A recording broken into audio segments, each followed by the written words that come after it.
Alo alo, hello, xin chào 500 anh chị em của thế giới anime nhé. Và hôm nay thì chúng ta sẽ cùng nhau quay trở lại đây để cùng xem tiếp cái vòng loại chung kết thế giới, cái khu vực Knoxville thôi anh em. Thì hiện tại ấy, trên thế giới người ta vẫn tiếp tục là tổ chức các vòng loại chung kết của các khu vực khác nhau.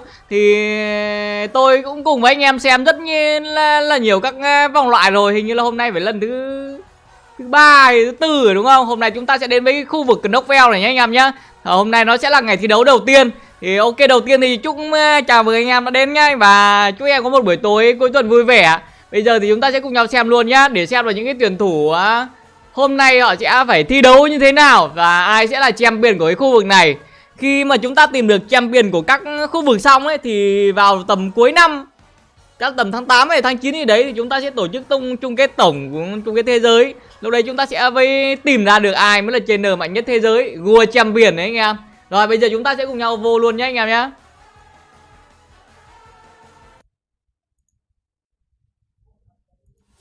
Đây các bạn có thể thấy là cái khu vực này đánh nó khá là ít, đánh có mỗi 8 tiếng 45 phút đây này, khá là ít đúng không?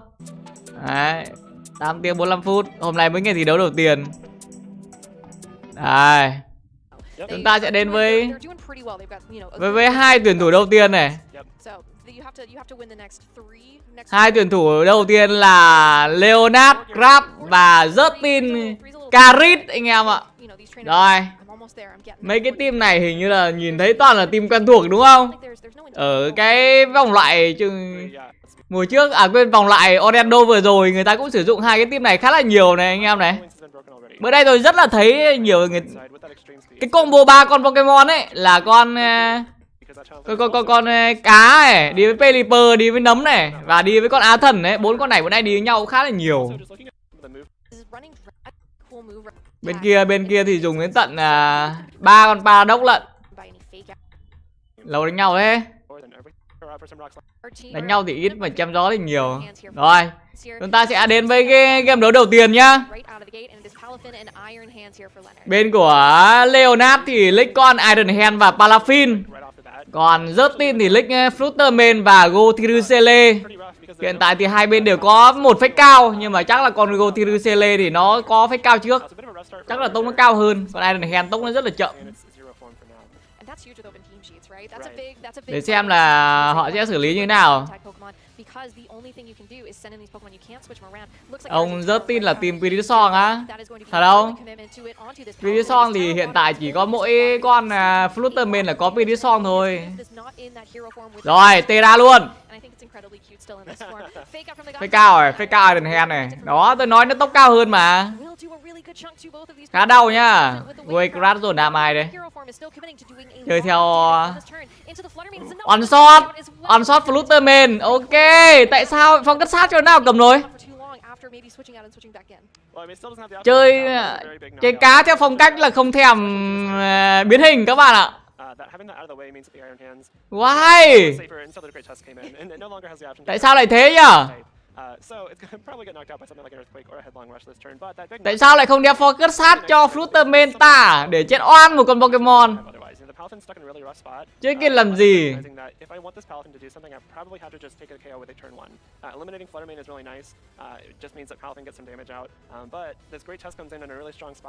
Bên của Justin ấy có cái Shadow Tang đấy các bạn, nên là bên của Leonard không đổi mon được. Anh em ạ, không có chiêu flip turn nên không đổi mon, không đổi con cái heo về được. Có đi chết. Này, có đi chết một đứa. Ăn Earthquake sao sống. Còn Gritter này mang life force nhá. Con Gotirusele này tại sao vừa rồi không Protect? What the heck? Có một chi tiết là con Gotirusele này hình như không có Protect hay sao ấy. Zembeck với Goofy bị loại à? Không biết. Zembeck với Goofy ở khu vực khác chứ.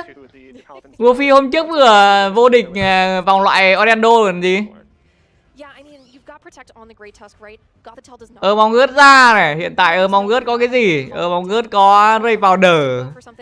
Nhưng mà con Gritter,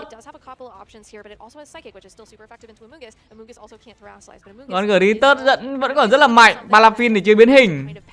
Hello AD, hello bạn này, Nguyễn Đạt nhá. Haze luôn nhá. Con cá này là con cá có Haze đấy các bạn ạ. Rất là láo. Có đứa Tera rồi. Tera. Oh, what the heck? What the heck? Tera cỏ để ăn ớt quách cho đỡ đau à? Hay là sao? À, định giết con ấy trước. Cái con cá trước các bạn ạ. Đây này, psychic giết cá trước. Cho con cá khỏi giết một ai đó.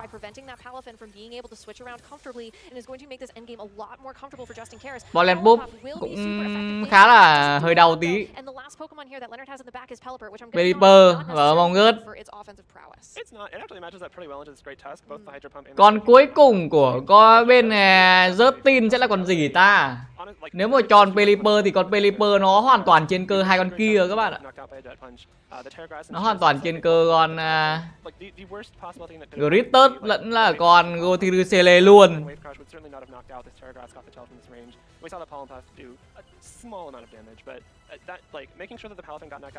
Hết thời gian. Suy nghĩ lâu mới biết.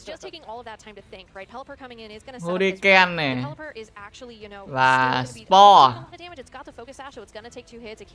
Nếu tôi là Justin thì tôi sẽ dồn đam con nấm.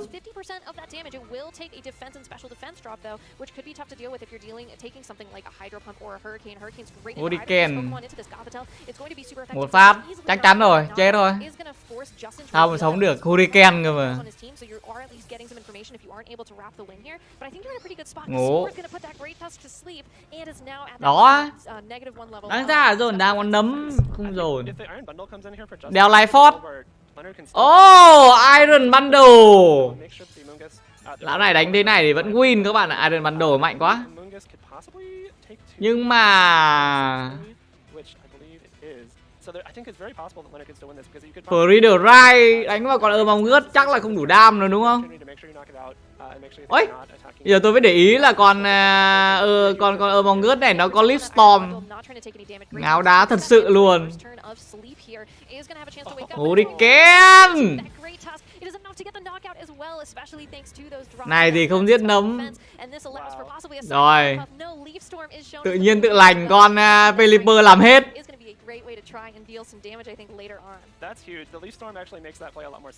Các bạn ạ, tự nhiên Pelipper làm hết. Để ăn free ride buồn cười này. Ôi, tại sao không free ride?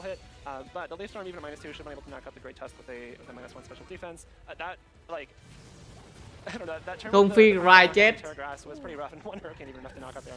Anh em có để ý là cái con Pelipper này đam nó hơi to không?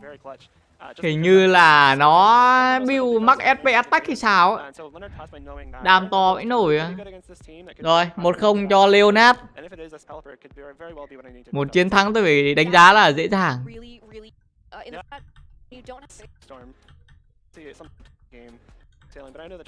Hiện tại có một cái chi tiết mà có thể là các bạn đã quên. Đó là con Flutterman nó không đeo hoặc cất sát. Chính vì thế là nó rất dễ bị chết. A nice mix up there from Leonard. I think the Amoonguss is a little bit better at getting Iron Hands here in this lead scenario, just because you have the option to rage part or something away. You could possibly spore. You still unfortunately don't. Để xem là Leonard sẽ làm gì nào. Nấm không chơi ấy luôn nhá. Không chơi Protect luôn ạ. Vậy chơi Leaf Storm. Không biết là cái tác dụng của cái Leaf Storm này nó sẽ là cái gì. Bên của Justin thì đang có lợi thế một cái phách cao và lợi thế về tốc cao hơn. Ok, Protect Balafin. Darling. Không đau. Ton, hay không? Và Scarlet không hay lắm. Có vẻ như là ông Leonard đã có thể predict được cái turn vừa rồi. Hay.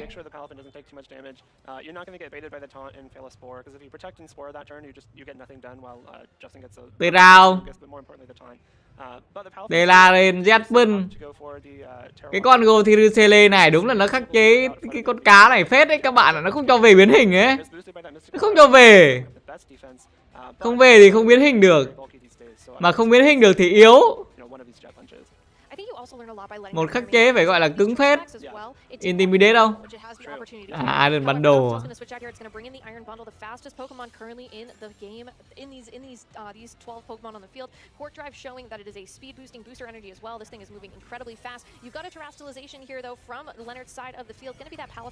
Leonard là quyết định tê ra nước cho Palafin.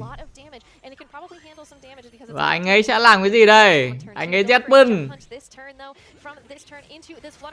Không có đam để giết luôn. Đam quá bé. Palafin pop. Giờ cho Palafin về. Cho Palafin về. Và làm gì? Cơ hội ấy anh em ạ. Cơ hội cho Palafin về. Bây giờ hoặc là không bao giờ.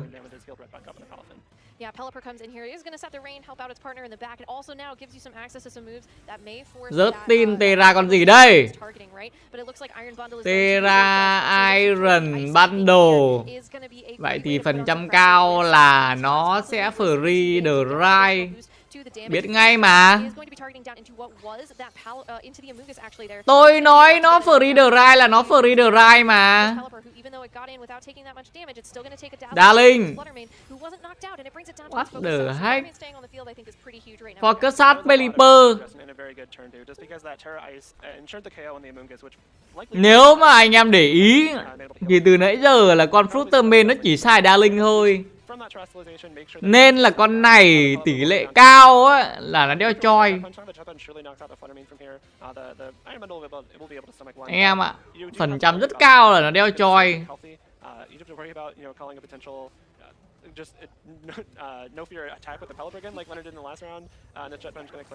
Lão cá sẽ bị ăn một free ride.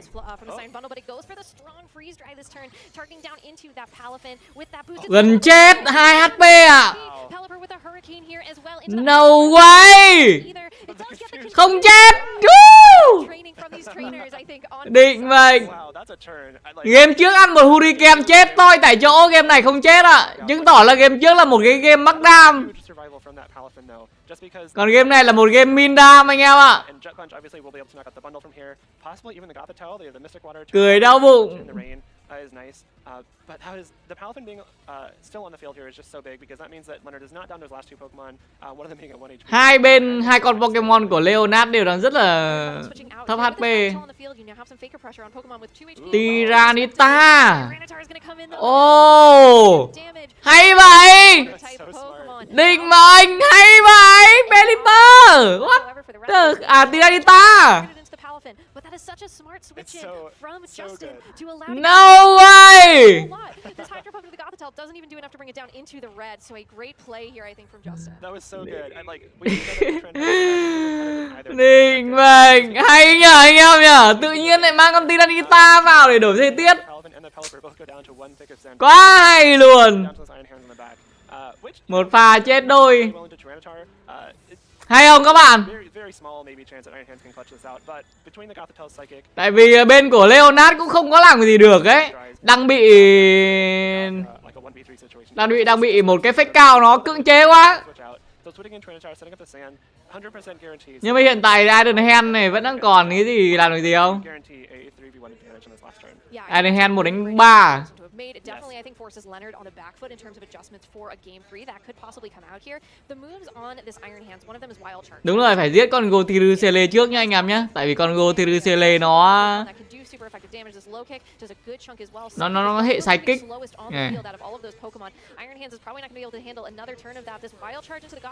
Không đủ đam giết nó luôn ạ. Không chết.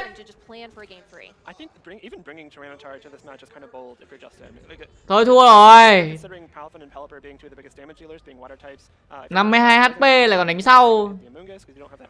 Giờ mà được đánh trước, đấm một Dragon, đấm vào con Tyranitar thì nó cũng phải hồi tầm hơn nửa cây. Nhưng mà rất là tiếc, tốc chậm quá.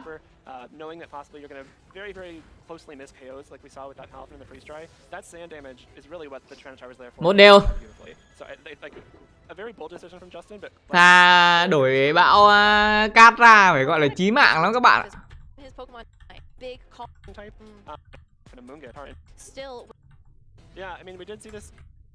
Chúng ta sẽ đến với game đấu thứ 3 nhá. Game đấu quyết định này. Bên của Leonard thì lick Palafin và Among Us. Bên của Justin thì lick Flutterman và Gotirusele.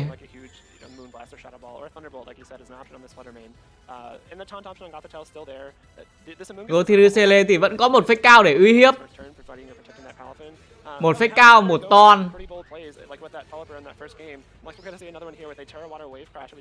Fallen Poop.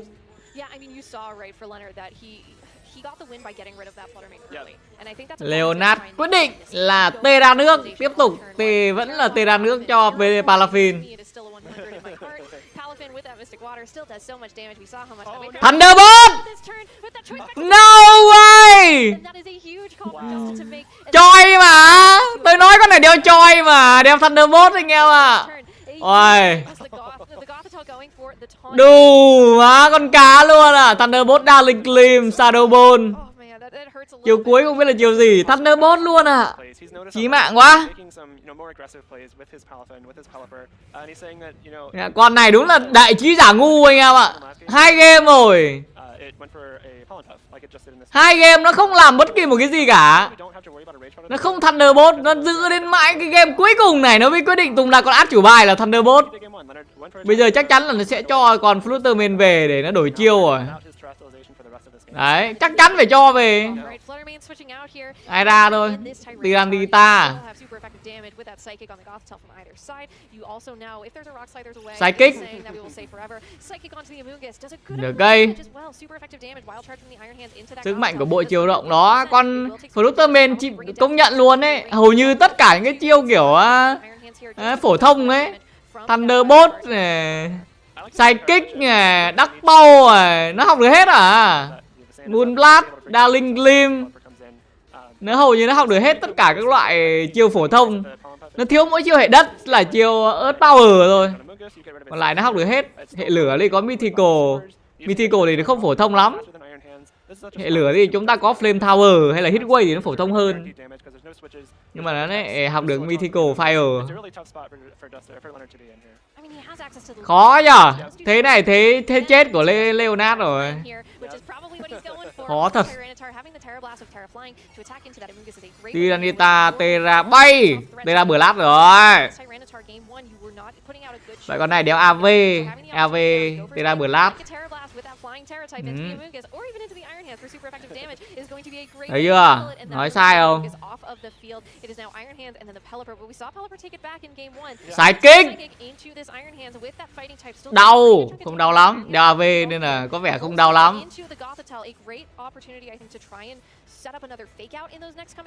Vol Swift đổi Mon, Pelipper ra phá thời tiết. Cũng không ảnh hưởng gì lắm đến ai. Nhưng mà các bạn vẫn nên nhớ là con Flutterman nó vẫn có Focus. À quên, nó vẫn có Thunderbolt. Giờ nó ra Thunderbolt cho một phát thì Pelipper sống kiểu gì? Phải cao rồi. Theo Win. À theo Win được. Lốc slide không? Đúng lốc slide thật. Gần chết Pelipper.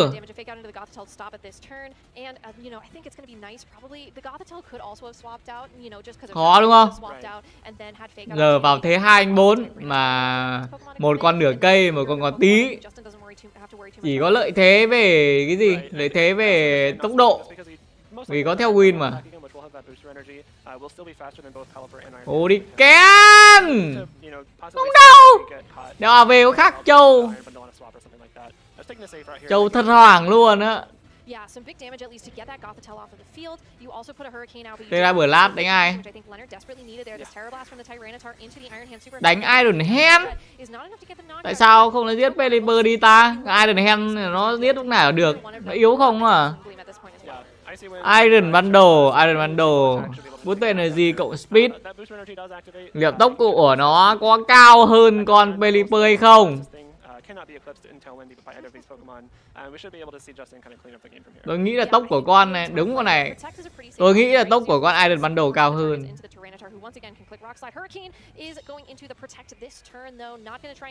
Rồi, đánh thẳng vào Rotex và quay chạc. Một hit.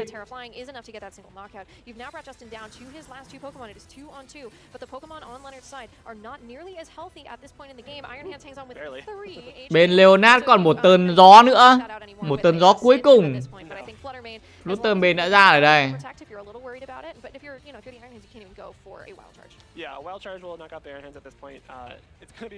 Giờ nếu Iron Hand mà được đánh trước, à quên, con Iron Bundle đánh trước IC win rồi sau đó Darling là phát là win.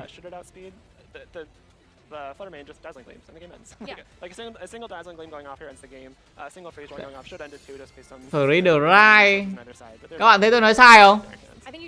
Tôi nói con Iron Bundle nó là còn có tốc độ cao hơn rồi mà. Không sai nhá, nó là còn có tốc độ cao hơn. Confuse không? Hay quá, confuse. Tô thêm được tơn. Nhưng mà bây giờ 1 đánh 3 là điều không thể.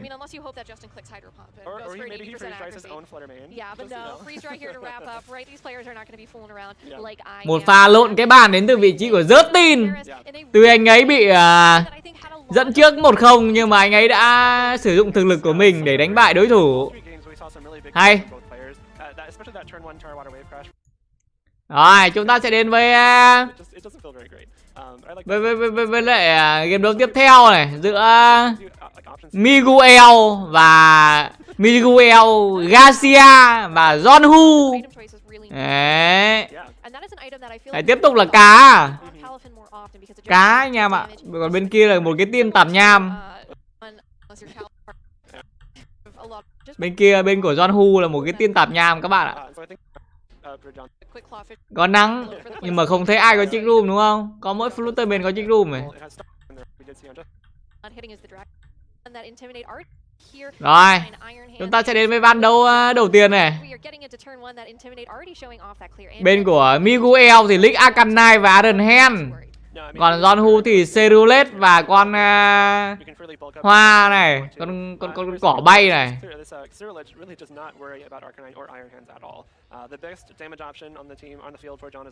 Iron Hand có một fake cao.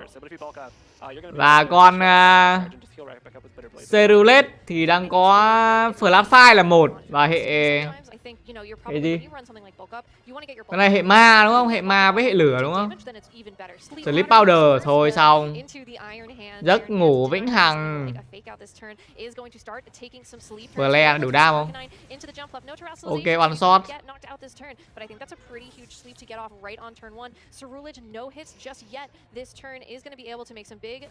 Con này đúng đấy bị trừ một attack rồi nha. Nên bây giờ bớt cắp lại thì được về attack cộng 0, defense cộng 1. Flutter main có đúng không? Bên của John Hu có lẽ đang hơi khó. Bớt cắp tiếp không? Nếu mà build theo kiểu bớt cắp thì đam ban đầu của nó rất là yếu. Con này phải đứng bớt cắp tầm 2 turn nếu không bị intimidate thì mới chơi được. Chứ hiện tại này thì đánh ai? It could go for the terrestrialization here. It is Terra Fairy, which would be pretty nice. You still get the extra damage boost to something like your. Không đánh được ai cả. Gonna do that much damage onto Arcanine, but would still be pretty helpful. Hai con hệ mà. Even if you're taking that drop, you're Iron Hand như kiểu điếc.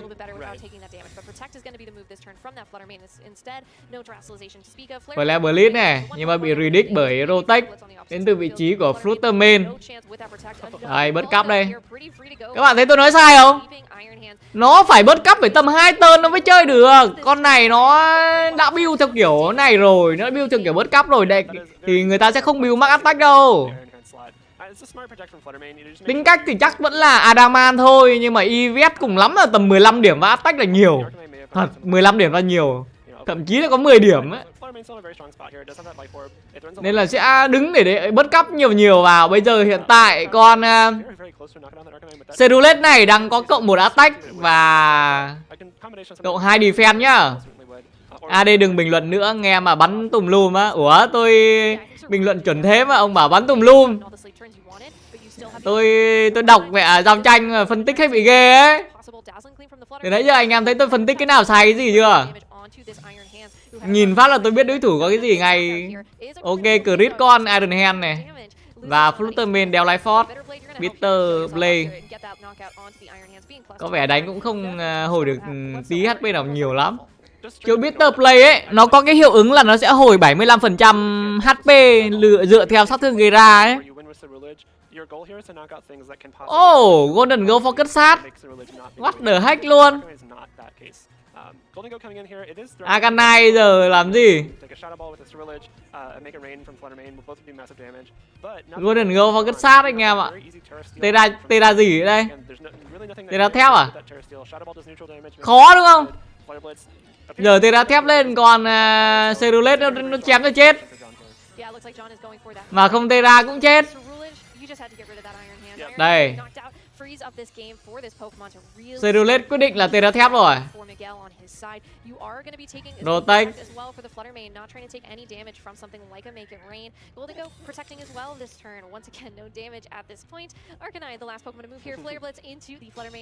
Flash Blitz tiếp tục bị Predict bởi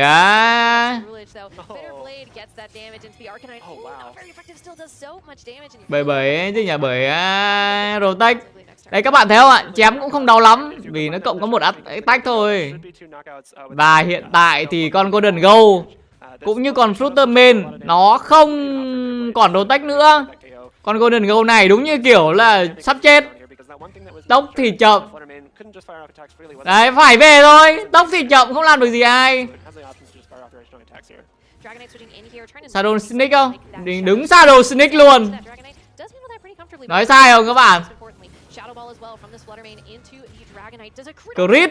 À, con Dragonite này hình như đéo AV sao ấy, trâu vãi.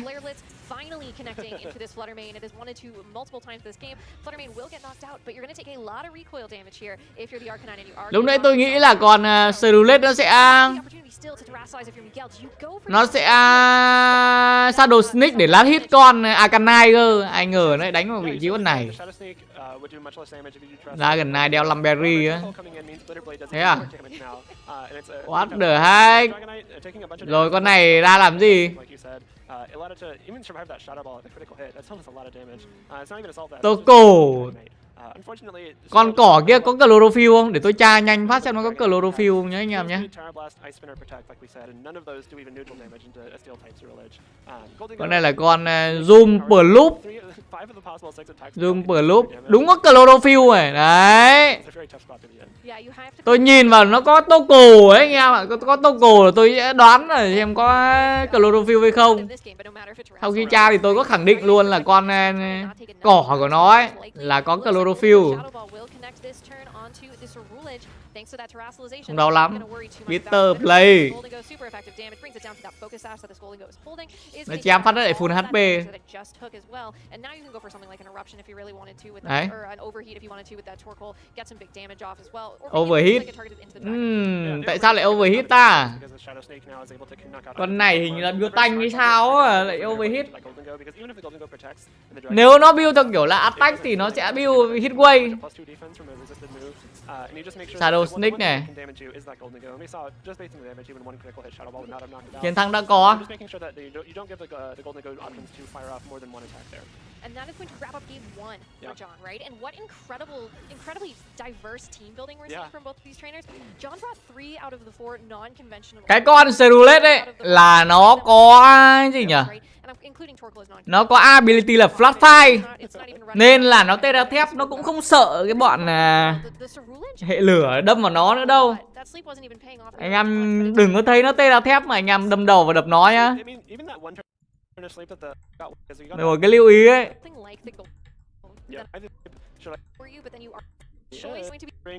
Chúng ta sẽ đến với game đấu thứ hai này. Bên của Miguel thì Lick Arcanine ở Palafin.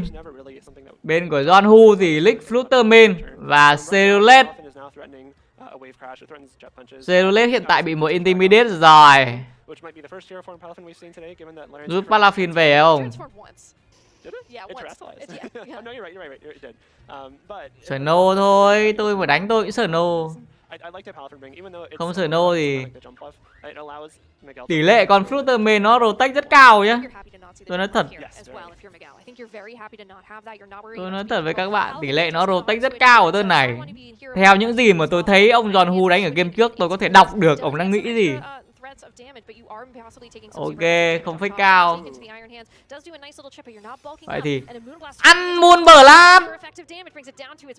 Giảm SP attack. Flare. On shot rồi. Đấy. Nếu không phách cao thì tỷ lệ bị on shot rất cao. Tại vì là cái defense cũng như là HP của con Flutterman nó rất là thấp. Chính vì thế là cái đồ chấn phái của nó phải là cái focus sát cơ các bạn ạ. Focus sát mới là cái đồ chấn phái. Người ta nói rồi là còn sát thương là còn chơi. Nhưng hiện tại thì sát thương không đấy đâu.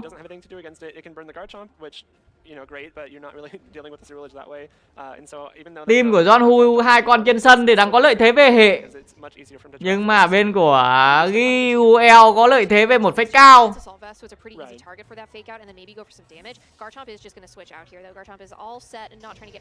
Tại sao đổi ra cho về ra? Toko? What the heck? Tại sao lại cho Toko ra?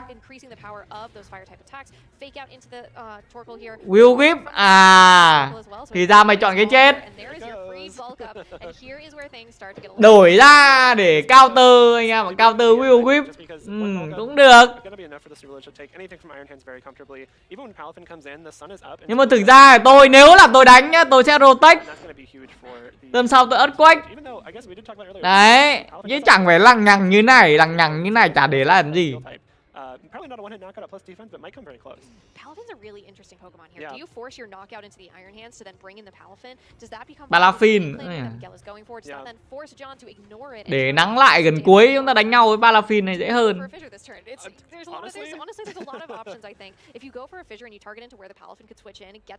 Helping Hand. Thấy chưa? Tôi nói sai không các bạn? Tôi nói con Toko này là một con Toko SP mà. Lúc nãy tôi nói nó overheat là tôi đã thấy là nó sai rồi. Vì chẳng bao giờ có con Toko nào mà build bình thường mà đeo overheat cả. Người ta sẽ build Erickson cộng hitway. Bây giờ đây overheat ấy thường là nó sẽ trang bị cho cái loại là đánh một lần các bạn ạ. Đánh kiểu dồn đam một phát ấy. Các bạn còn nhớ con Iron Mod của tôi không? Con Iron Mod SP ấy, tôi cũng sẽ trang bị overheat cho nó để kiểu là nó đánh được một lần ấy. Tại vì cái chiêu overheat nó cũng là một chiêu đam to ấy. Rồi đam cũng được. Đánh xong có một lần thôi. Tuần thứ hai cho dù có bị trừ SP attack thì cũng không ảnh hưởng gì lắm. Vì vai trò của nó đến đấy là hết rồi.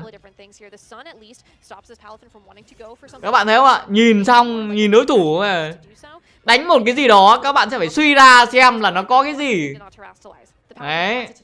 Chơi game này cũng phải động não ấy anh em ạ. Không đùa đâu.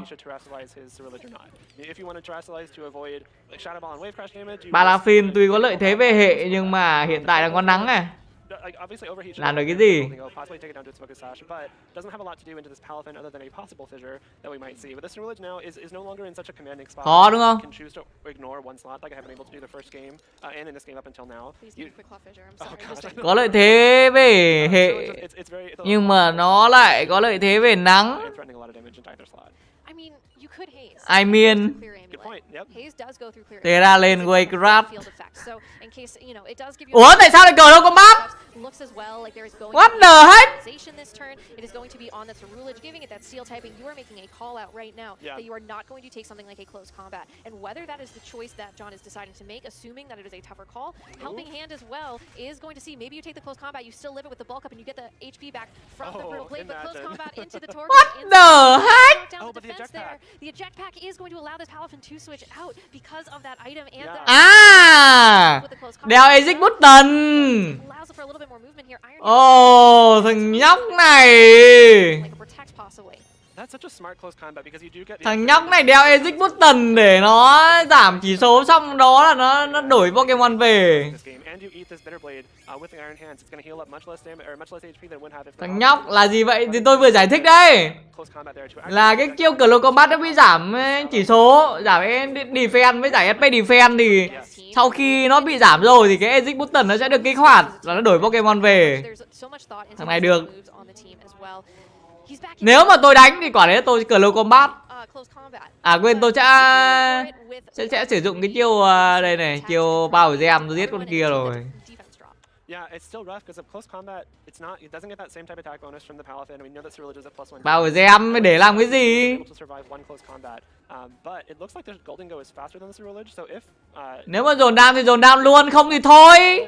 likely we'll be able to take a Nhìn đánh ngứa mắt thích nhở. Cái lão Miguel này lão đánh không ạ. Không kết đoán gì. Đánh thì dồn đam luôn, còn không thì thôi. Đấy, đấm phát dồn đam cho xong đi. Một đấm thôi có gì đâu. Shadow Ball này đau không? Không đau lắm. Tại sao không đau? AV à? Tại sao không đau nhỉ? This Torkoal not in a great spot either, just because Shadow Ball, Wave Crash, Close Combat, any of those should be able to knock it out. And Garchomp's best damage option is that Earthquake, but Torkoal cannot terrestrialize. Không hề đau anh em ạ, các bạn có thể thấy Shadow Ball để con này đeo AV đúng không? Good payoff well for this Garchomp. But notably for Miguel, the Golden Go still does have its focus sash intact. Con Garchomp là con có tốc độ cao nhất trên sàn. Giờ cùng lắm là nó sẽ Earthquake và Rotate con rùa hoặc Helping Hand Earthquake. Gì đấy? What the heck? Quick Claw? Ring bang. Cái gì vậy? Oh my god. Water from this Palathon finally having the opportunity to terrestrialize. You're only doing neutral. What the heck luôn anh em ạ. Quick Claw. Nhưng mà Quick Claw kích hoạt Rotate. Rồi, Jetpun này hợp lý này. Chầu vãi nổi. Đó. Tôi nói là nó sẽ Rotate và Earthquake mà. Sai thế đờ được. Ông Miguel đánh thế thua. Nói thua là thua, không nói nhiều.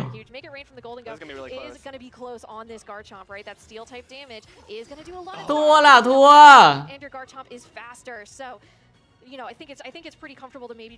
Rồi đánh gì nữa? Garchomp tốc cao hơn. Lão này đánh sai nhiều. Thực sự đánh quá sai. Lại còn có Stomping Tantrum nữa này. That survival from Garchomp is pretty big. It took a Shadow Ball, a Make It Rain, and a Terrawater Jet Punch in the sun, granted. 2-0 à? But that Assault Vest paying huge dividends here because it was able to chiến thắng dễ dàng vậy. 2-0 cho John Hu. Quá nhanh, quá nguy hiểm. Meta trước rồi anh em ơi. The Raizo. Mắc Geyser. Đây meta trước anh em.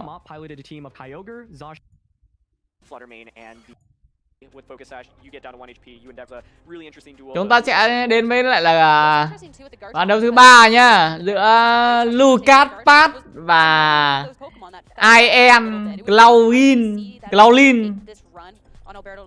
Thì hai team này tôi thấy cũng rất là quen thuộc rồi. Thực sự nó đều là những cái team quen thuộc, toàn Pokemon quen thuộc cả. Bên của Lucas thì Lick Iron Hand cộng với lại là Roaring Moon. Còn bên của EM thì Lick Garchomp và Indy. Vì là có sàn siêu linh nên là con Iron Hand nó sẽ không thể fake cao được nữa. Roaring Moon làm gì?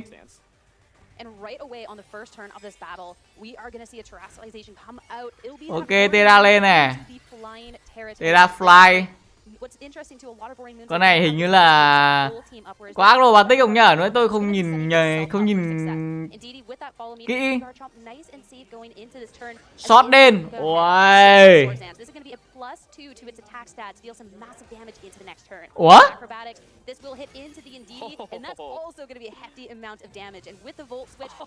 Không đủ đam. Nhưng mà tại sao Roaring Moon tốc độ lại chậm hơn? Roaring Moon tốc độ chậm hơn Garchomp. Cái what the heck gì đang xảy ra vậy?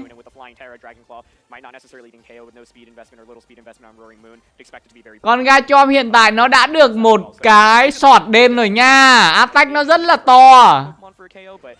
Ok, Rotech này. Vẫn là follow me.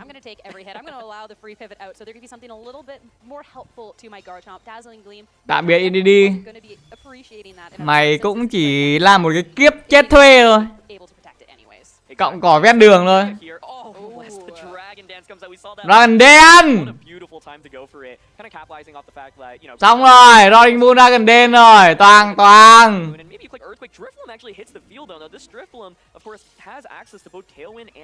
Team mưa với Paraffin còn ok không á? Ok chứ, mạnh mà. Lão Lucas Pat này, lão đang chơi team mưa đây này.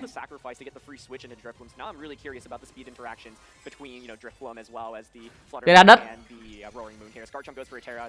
Đúng, đây là đất.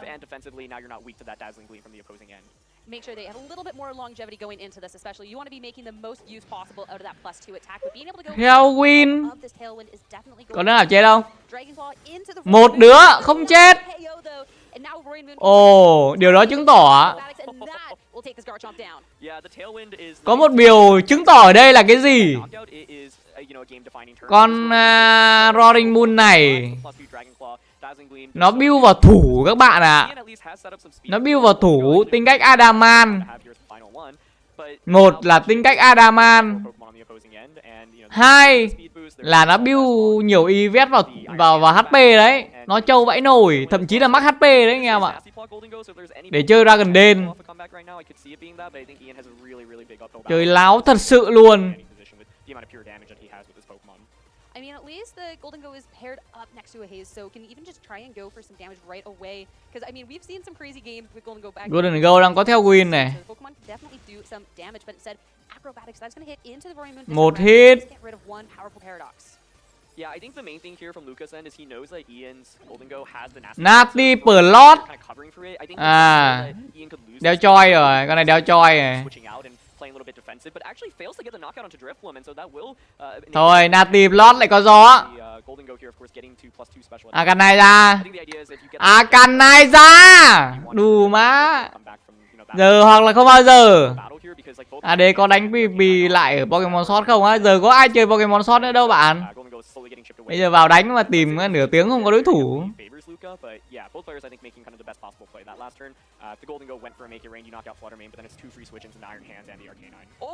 Hypnosis. Nhưng mà mid Iron Hand và make it rain. make it rain. Will be taking the KO on the Fluttermane. The Iron Hands though is going to take that quite well. Theo Win còn mấy turn. With hypnosis, like I think Ian maybe had a better chance of getting back into this game than I initially. Golden Go life force luôn nha. Managed to, you know, put everything to sleep and your opponent eats like max sleep turns. The Golden Go continue. Mà Golden Go đã chơi Nati plot rồi mà vẫn lick. Lick life force nữa, con này đam to á. Tham đam à? Hay là do nó build event vào thủ? Giờ 2-1. Không trộn que à? You know, I think in this one, one of the key defining turns was basically the Roaring Moon actually surviving that +2 Dragonfly. I think that's a really big damage. Golden Go 1-1. 1-1 với Arcanine còn chưa chắc ăn được thôi. Shadow Ball đã bị predict bởi Rotech. Hay. Wild Chan. Making so Luca can take game 1 here. And I am intrigued with how this adjustment will be because the fact that there is a couple of 1-0 cho Lucas pass. Now you know this one mode. Mình hay. Necessarily it, at least not in this scenario. Team I can block a lot of Pokemon. My guard the things that chúng ta sẽ nhanh chóng đến với lại game đấu thứ 2 nhá. Và Lucas đã thay đổi cặp league, là anh ấy quyết định là league Fluttermane và Roaring Moon. Còn bên của Ian ấy thì vẫn league cặp mà Indy và con Gachon thôi. Con Roaring Moon này tuy là tốc độ rất là cao nhưng mà tại vì là build EVS nó không có cái gì quả. Build EVS tào lao quá nên là tốc rất là chậm. Especially with the first turn terrestrialization once again. Gachon tera đất này. This time, so maybe looking to just be going for some damage or making sure that there could be survivability past the Dazzling Gleam going into this first turn. As you definitely not follow me, darling. Fluttermane whatsoever. Follow me to at least make sure the Garchomp will be safe from a hit. Darling. Đau vãi nồi, crit Gachomp. That hurt so much. Sure, the Sword Dance came out. What the heck? Next turn, Indeedee is now gone. Yeah, that's a big crit. You know, even without the crit though, Garchomp still would have taken so much damage. I think the general idea here. What the heck? Gachomp sắp chết. Bring out the Drifloon like previously as it comes out and maybe just go for a tailwind. But con Drifloon này position as previously, right? But now you've committed. Nó có tốc độ rất là cao. Tốc độ thậm chí còn cao hơn cả Fluttermane đúng không? Nên là nó sẽ kéo theo nguyên đường cho Gachomp đánh một phát. Gachomp bây giờ chỉ có thể là quyết định là đập con nào. Trying to, you know, fire those hypnosises off with Drifloon, but of course hypnosis is a really inconsistent strategy. That being said, I think Ian just lost so much on turn 1 that he ra luôn này. Thì ra bay cho Roaring Moon.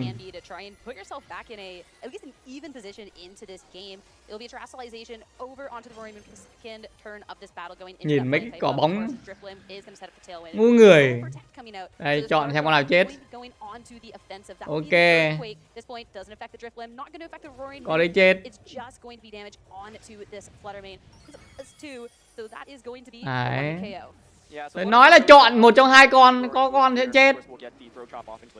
Nhưng mà tại sao? Tại sao lại không giết Gachomp? À, con nấm đấy là định mệnh oai à? Thích thể hiện à?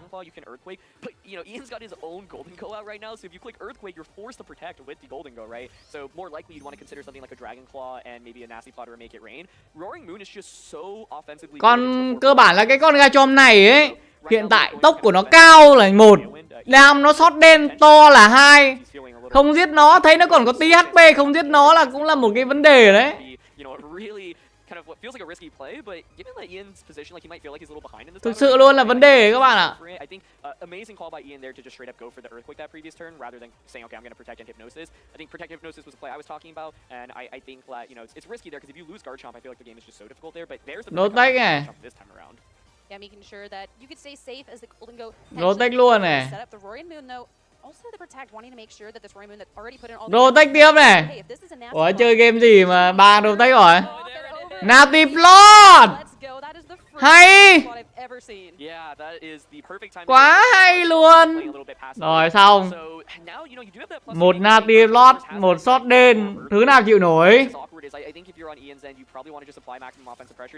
Dragon Claw. into the immortal Darling slot. à, make it rain. Could have been potentially onto the roaring moon. Now my question is, does a +2 make it rain? Make it rain. No, it's bulky, and it does the KO. One hit KO. And Nazi Block doing the Cảm ơn Exciter Xích Dog nha. That's incredible. Cảm ơn bồ rất nhiều. 8 tháng 3 này AD có tặng quà bạn gái khum á. Có thì tặng, không có thì tặng. Hôm nay mới 26 tháng 2 mà. Gì mà chứa gì mà đã vội. Ủa thắng thế là thắng à? Các bạn thấy sai lầm chưa? Sai lầm của Lucas chưa? Đáng ra ấy, giết con Gachon là xong rồi. Đúng không? Giết Gachon là ngon rồi. Nhưng mà không. Thích thể hiện anh em ạ. Thể hiện cái gì? Nó là con gió. Hài hước. And it was the four that were able to make it happen this time around. I'm so intrigued with how a game 3 is going to shake up now. Yeah, I think it's really interesting. Nó sót đen lên rồi, đam nó to bằng trời anh em ạ. Nó quét. Tuy nó còn có tí HP thôi nhưng bên kia không có con nào để đắt hit đấy. Chúng cuối này. Lucas đã thay đổi cặp lick là Roaring Moon cộng với lại là nấm. Bên kia đi Gachon y hệt. Though that it can survive that +1 acrobatics, right? So yeah, throw drop and spore here I think is a really smart play. If you're Ian, you could theoretically go for a defensive Terra here. Tên này Lucas có vẻ đang đánh hay hơn này. Nếu là tôi cũng đánh như thế. Để xem là bên của Ian sẽ quyết định đánh như thế nào.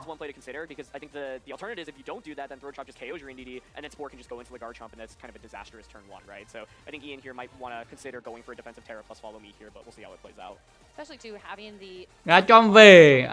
Golden Goal ra. Đây. Cũng là một thanh niên não to. Não rất to. Vậy thì tôi nghĩ là sẽ rotate. Còn không rotate luôn. What the heck? Tại sao?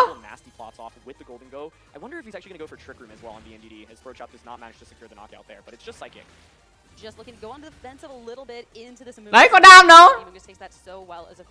Tuy là predict được cái con Golden Goal ra nhưng mà Terra lên tôi thấy nó không hợp lý.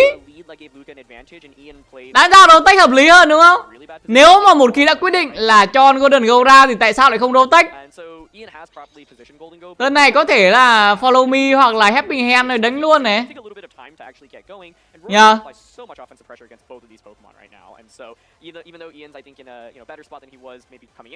Không hiểu, đánh vậy thì chịu.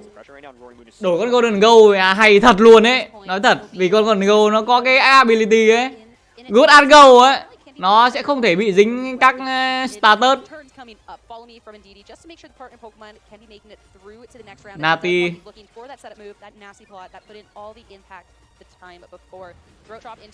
Một hit.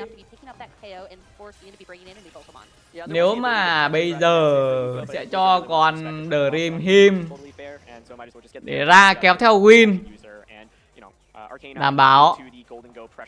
Very heavily with Flare Blitz. We saw this being a critical part of Wolf Glick's regional championship winning team in Orlando, where Dream Him ra kéo theo win.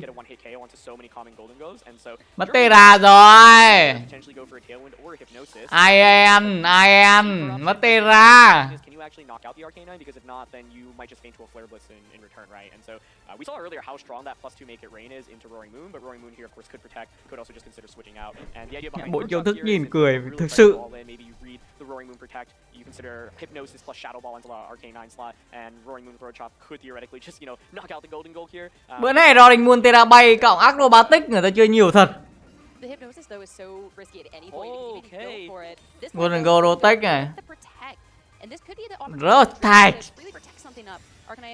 Cái này rotate luôn này. Theo win. Và Throat Chop đã bị predict bởi rotate. Vậy thì bây giờ bên của Lucas chắc là sẽ dồn đam Golden Goal. Nhưng mà turn vừa rồi thì anh ấy đã bị ngu người một turn. Hypnosis, maybe make it rain is actually a damage roll on the roaring moon as well, because the roaring moon survives. Còn The Rip này. But hypnosis does not actually come out. It's just Ôi, acrobatic. so much damage. Yeah, make it rain might just get the double knockout here. Oh, it survived. Both of them survive. Neither Pokemon going to Hai con 4 HP. and that is a huge loss here on Ian's end. Throat Chop is going to handily deal. What the heck luôn. That is going to be painted. Nhưng có lẽ là đã thắng đúng không? The Flare Blitz is going to be doing a lot of damage Thắng rồi. to it. That is such an impactful turn. The burn as well, just for a little bit of consistency. Hai con 4 HP các bạn ạ. Ngáo. Nhưng mà không sao. Vẫn còn gà chom to đùng cơ mà. Con gà chom bây giờ tốc. À bên này vẫn còn mon, nhầm. Bên này vẫn còn một đống mon. Sorry anh em, bên của Lucas đây vẫn còn một đống mon. Ủa? Con The Rip Lim vừa bị ăn Flare Blitz và bị bơn đấy các bạn ạ. Ngáo. Mà con này nó lại build theo kiểu attack với lại là acrobatic. Chính vì là có acrobatic nên là bây giờ xỉa acrobatic thì nó cũng không đau. Cái con gì nhỉ? Cái con Dream Plim đấy, nó đã kích hoạt cái Psychic Seed rồi. Chính vì thế là hiện tại nó đang ở trong cái trạng thái không đeo đồ ấy. Shot đen này. Throat Chop. Giờ 1-3. So difficult to win now. It still kind of comes down to like because we know that Luca actually has the iron hands in the back. 1-3. Necessarily beat the Garchomp very easy. So yeah, you can go for protect +4 this turn, and if you're on Ian's end, không thể đúng không? Or you could just maybe try to go for like a critical hit onto the Amoonguss, or maybe +2 Dragonflower Earthquake just gets the KO. But here's the Earthquake. Lần này rotate hơi ngu. Nhưng mà Amoonguss không chết, nó lại support được phát.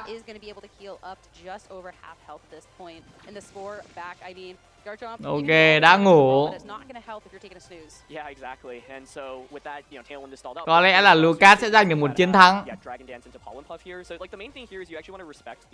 Nếu như là con Garchomp nó không quá may mắn đấy dậy.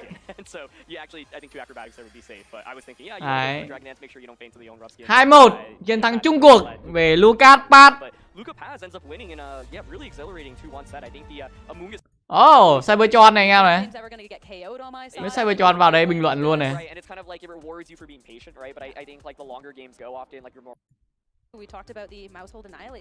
Đến với lại là game đấu ván đấu thứ tư giữa Anton, Gaklin và Jimmy Frendo. Ủa con gì đấy? Hai bên đều sử dụng con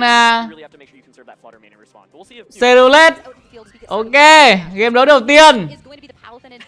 Anton thì lick Flutterman và Mouseshot. Còn Jimmy thì lick Coma và cá. AD nghĩ Arcanine sao được sử dụng nhiều vậy, trong khi có nhiều em ngon hơn. Không lẽ Intimidate? Intimidate nó là một phần. Thứ hai là nó có nhiều chiêu SP ngon, như là Snow ấy. Thứ hai là chiêu Blue Whip. Đấy, những cái chiêu SP rất là ngon. Ngày xưa thì nếu mà có con mèo thì con mèo được sử dụng nhiều, nhưng bây giờ không còn mèo nữa thì người ta lại chuyển sang chơi con Arcanine. Raybird. Darling Gleam. Xong có đứa. Mạnh rồi. Bây giờ chuẩn bị bên kia mà không đổi là có thể là bị double kill đấy. Tera lên Darling Gleam luôn.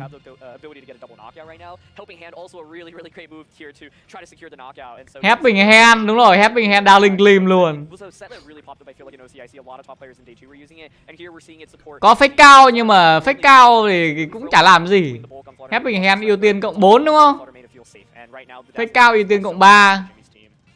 yeah, being able to just go for the dazzling Này, helping hand này. a lot more damage now with the thanks of the helping hand. You were talking about that potential of a roll. Này, fake cao tác dụng gì nữa đâu. It'll do the fake out into the mouse hold. What the heck? Con này sao tốc cao vậy? Not enough thanks to that friend guard, and that's going to be a KO in response thanks to that recoil. So now it is going to be a dazzling. Tại sao nó lại tốc cao vậy?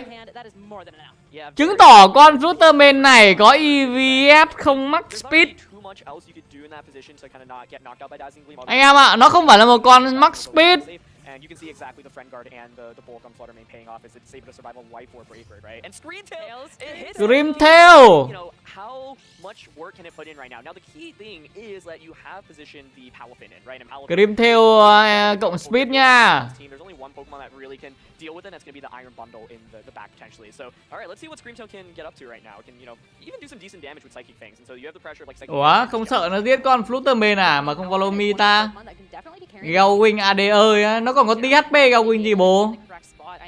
Gowing nó chỉ hoạt động khi là con già còn full HP thôi. Protect.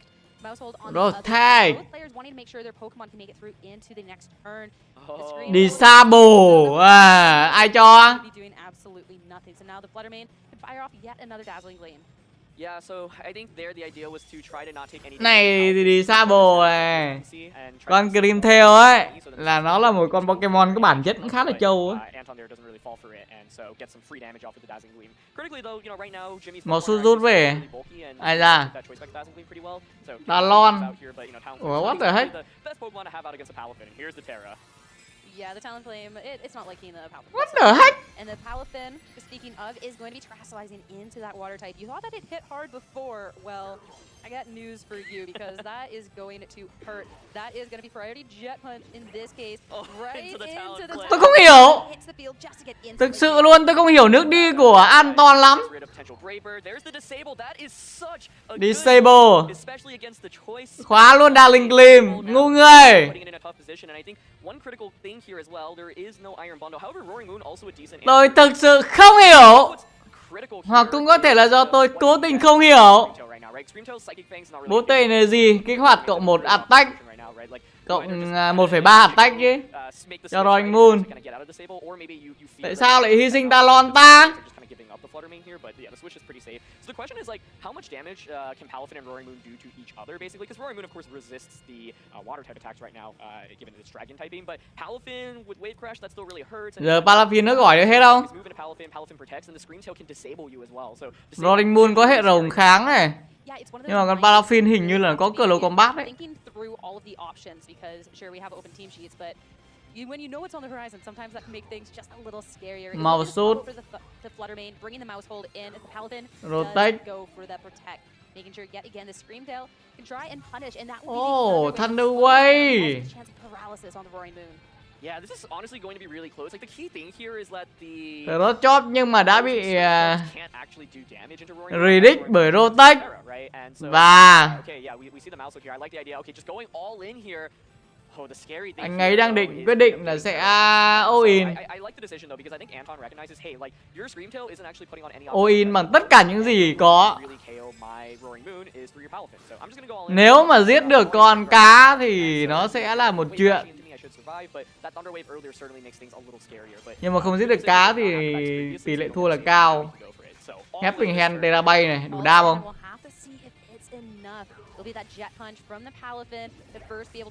Một đấm.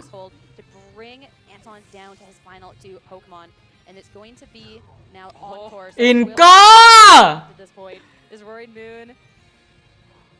Yeah. Paralyze. Trời ơi. Thua. Thua. Làm thế này sao lật được nữa?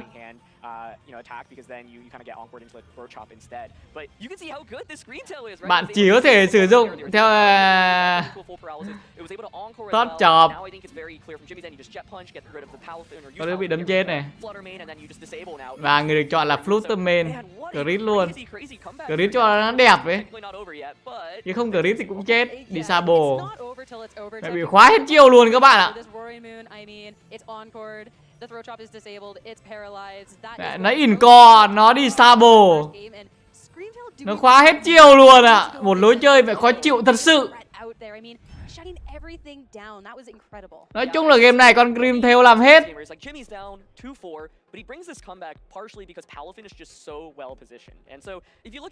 Anh em ạ, nói chung là làm hết. Hình như là 2-0 rồi. Bên của Anton thì lick Iron Bundle và Flood. Còn Jimmy thì Paraffin và Talon.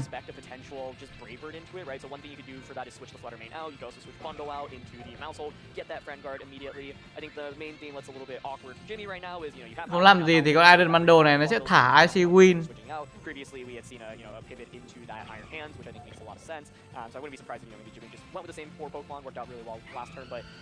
Tốc cao hơn, đam to hơn, sợ gì vậy? Talon có gheo Win bây giờ mới kéo theo Win này. Nhưng mà đổi Paraffin về để cho biến hình. Grim theo kích hoạt Photosynthesis cộng một bậc gì Speed. Raybird one shot Flutterman. Một nước đi tôi phải gọi là đánh giá rất cao luôn. Hydropump on shot luôn. 1 đối 1.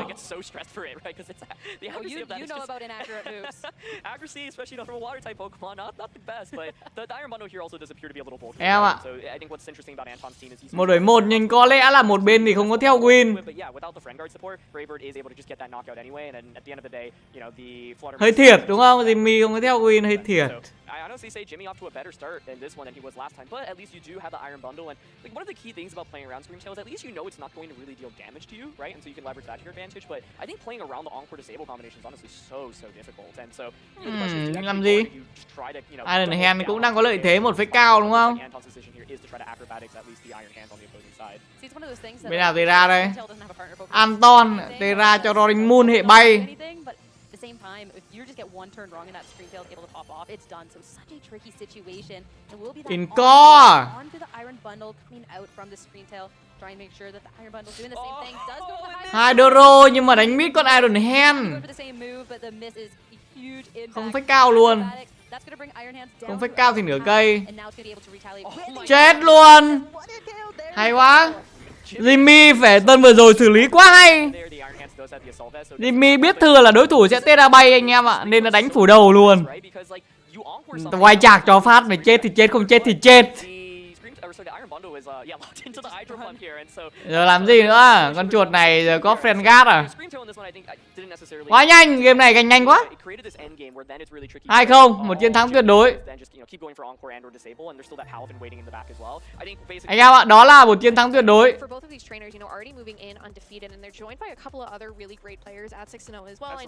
Tera Fly, Acrobatic cộng Tera Thép cộng Iron Hand, con nào mạnh hơn á? Nếu hai con solo thì tất nhiên là con Thép mạnh hơn rồi. Nhưng mà nếu mà để con nào mà gây đam mạnh hơn thì con hệ bay mạnh hơn. Vì chiêu Acrobatic nó là một chiêu rất là mạnh. Game đấu tiếp theo giữa Giới, Constan, Liola và Nick Navarre. Tôi đã thấy sự xuất hiện của con lại Scarlet tiếp. Hôm nay có nhiều thằng chơi Scarlet nhỉ. Game đấu đầu tiên, Giới quyết định là lick con gì à? Con này là con Scarlet và mau sút. Bên của Nick thì lick Toco và Ritter. Lily Ganto có trò gì à? Đi biết không? Có chứ. Nó có Chlorophyll này. Nó có Sleep Powder này. Nó có After Zeal này. Đấy. Những cái trò bẩn tưởi của nó. After Zeal. Theo sóc bạn. Bạn cái bật lặn phản. Toko về. Toko này chắc là Toko SP. Tác dụng này để gọi nắng. Nó gần này.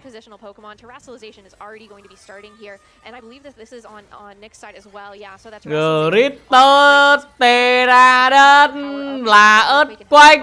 And also get rid of that fighting typing, which is pretty nice to have when you're dealing with some Pokemon that are doing a lot of damage. Okay, rotate. Just gonna protect your play a little bit safe. Looks like this mouse hold going for the baby đơn này. Giảm attack hay quá. But thanks to, you know, that booster energy, it definitely, it's not fully at neutral because it only boosts by 30%, but you're still doing some big damage here. Earthquake just into this mouse. Giảm một attack rồi. And, you know, with the booster energy. Đủ đam không? Some of that damage does a lot to the mouse. Không đủ đam. Chỉ một attack đấy các bạn. À đây gợi ý cho em vài con đánh ở Uber á. Tôi còn chả biết con nào ở đánh Uber thì sao gợi ý được cho bạn. Tôi không có chơi Pokemon Showdown.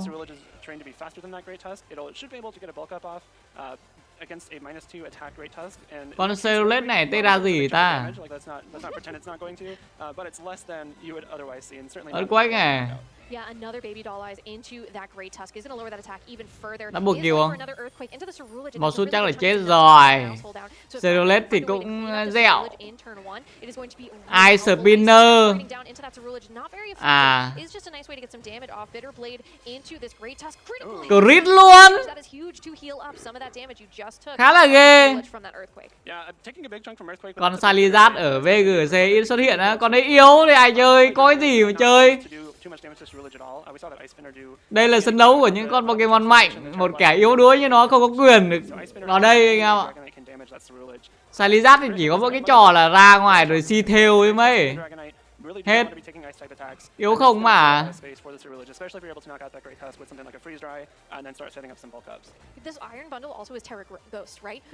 Con Scarlet đánh một phát, chém một phát, đánh trong nắng mà không đủ đam, lại còn crit không đủ đam giết Gritter.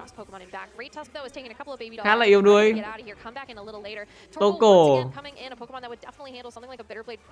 and an icy wind. Doesn't mind moving pretty slow. Super effective on the Dragonite though, some pretty nice damage. Even, you know, dealing with just a little bit of đã một bậc speed này. Speed drop as well. There was no extreme speed from this Dragonite. Và Bitter Play. Không đau. Mà hồi HP nhiều ấy nổi ạ. Đây ra bờ lát. Ôi, đây ra bờ lát hệ thường. Con Dragonite này là nó là đáng ra là Terra Blast hệ bay đấy anh em ạ. Nhưng mà nó chưa Terra đâu nên hiện tại là Terra Blast đang hệ thường. Khá là láo.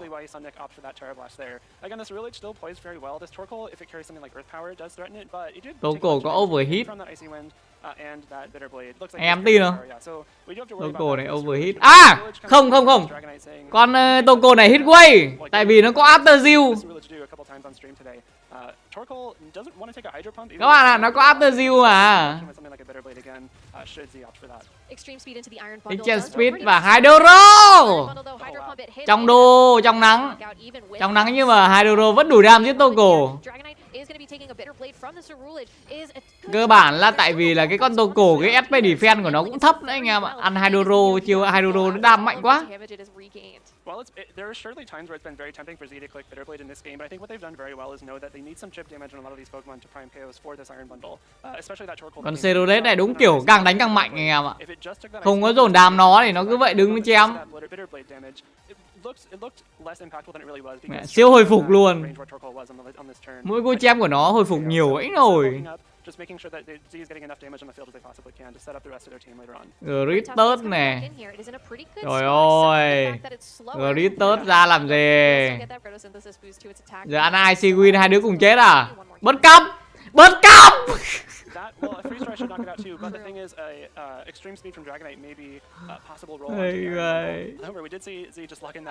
Con kia quá Extreme Speed nhỉ? Yeah, the Terra Ghost avoids the extreme speed. Great Tusk, there's no way it outspeeds this Iron Bundle, and that leaves Rillage just facing down the Dragonite again. Có đứa Terra rồi. Terra ma. Terra ma để đỡ sợ Extreme Speed đấy các bạn. Nhưng mà không. Có chuyện gì đó đã xảy ra. Đối thủ không Extreme Speed mà đối thủ đang định làm cái khỉ gì. Đây này, bớt cắp, đúng rồi.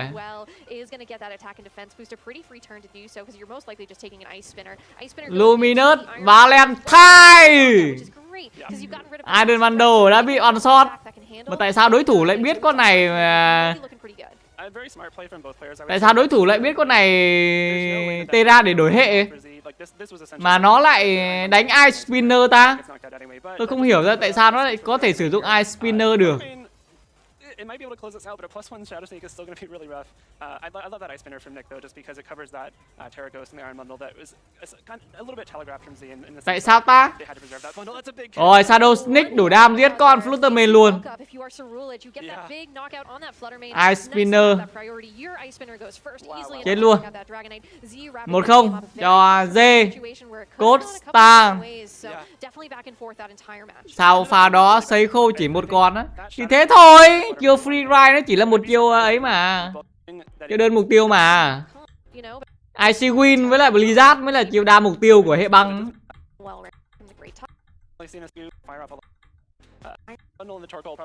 Game đấu thứ hai này. Dê thì lick Gritter và Iron Bundle. Bên của Nick thì cũng Gritter và Toko. Iron Bundle kích hoạt cái Quack Ride cộng một bậc Speed. Anh ấy sẽ làm gì? Đồ tách à? Sợ à? Rotech và Earthquake cũng được. Đây cũng là một nước đi hay. Yeah, especially I can see probably some protects plus earthquakes on either side of the field if that's what these trainers end up choosing to go for, right? Not exactly Pokemon that are partnered with them. Giờ Earthquake mà đánh chưa chắc chết Toko đâu. Chưa chắc chết. Tê ra lên thì mày ra. Rotech này. Toko chắc Rotech. Đấy, nói Rotech mà. Hit lòng rớt. Ai cho mày hit lòng rớt mà mày hit lòng rớt. Giờ dễ rồi. Giờ phía dê thể dễ vậy nổi. Thế này thế quá dễ. Tên này Freeder Ride. Đấy, Freeder Ride cộng với hit long rớt. Hit long rớt. Đấy. Dễ vậy nổi. Chơi game mà dễ này tôi cũng chơi. Quá, tại sao không đánh? Giết chết mỡ đi. Double kill đi. Mẹ, mạng đổi mạng. Hoặc là cũng có thể là bên kia đổi con Dragonite ra.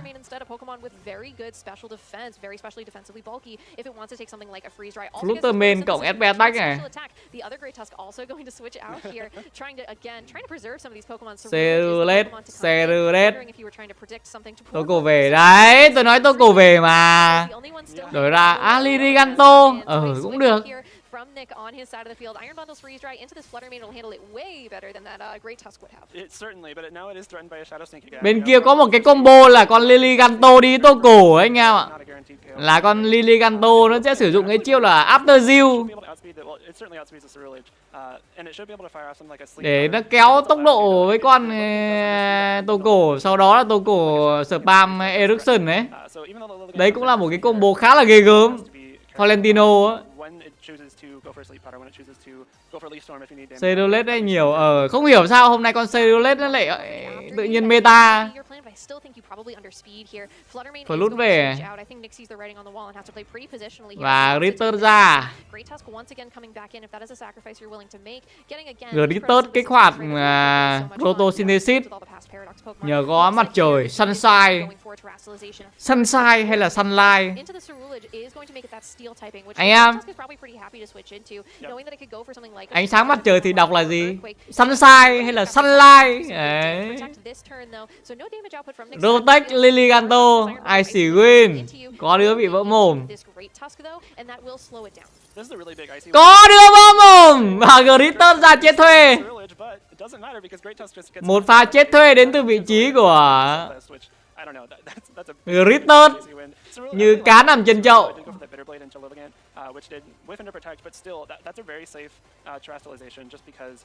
Flutterman ra ngoài. Rồi làm sao mà giết được cái con này? Chết mất con ấy rồi. Chết mất cái con Gritter rồi. Bây giờ làm sao giết con Scarlet? Con Scarlet này bây giờ đông bộ thiên hạ.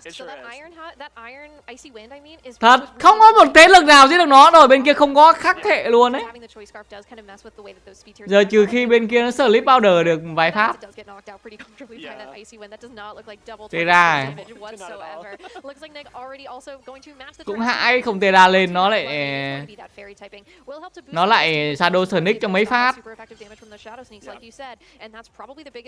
Đây, Shadow Sonic đây. Đây, Sleep Powder này.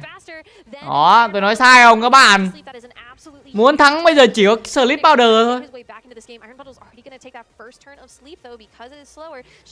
Shadow Ball khá là đau. Shadow Sonic tiếp. Mày ngoài Shadow Sonic mà đều làm gì? Mày làm được gì ai? Mày thích thể hiện với ai nữa? Đánh ấy, đừng có thể hiện.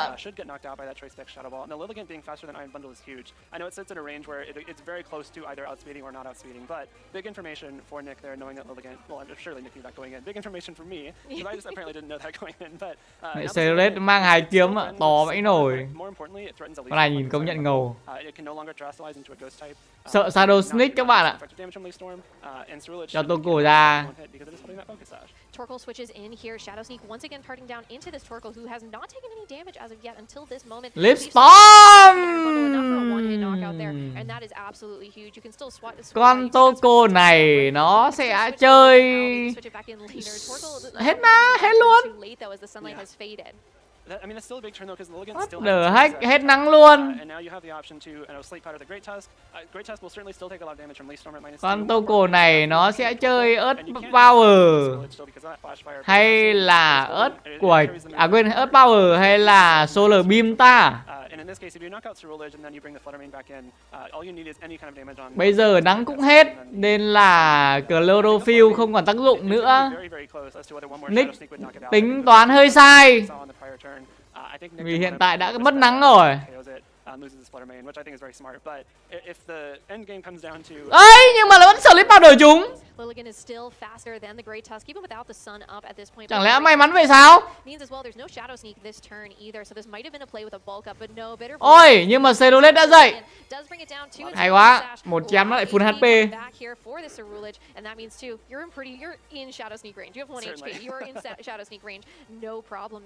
Earth Power đây này. Đó, tôi nói sai không?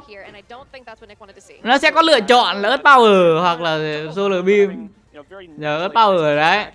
Nhưng mà rất tiếc là con Scarlet nó chém một phát nó hủy mẹ, nó gần full HP. Bên kia bây giờ hết khắc chế rồi. Con Torkoal Earth Power đánh mãi khi nào mới chết. Không dám bắn lửa nó lại nó có flash fire. Shadow Sonic last hit con Liliganto.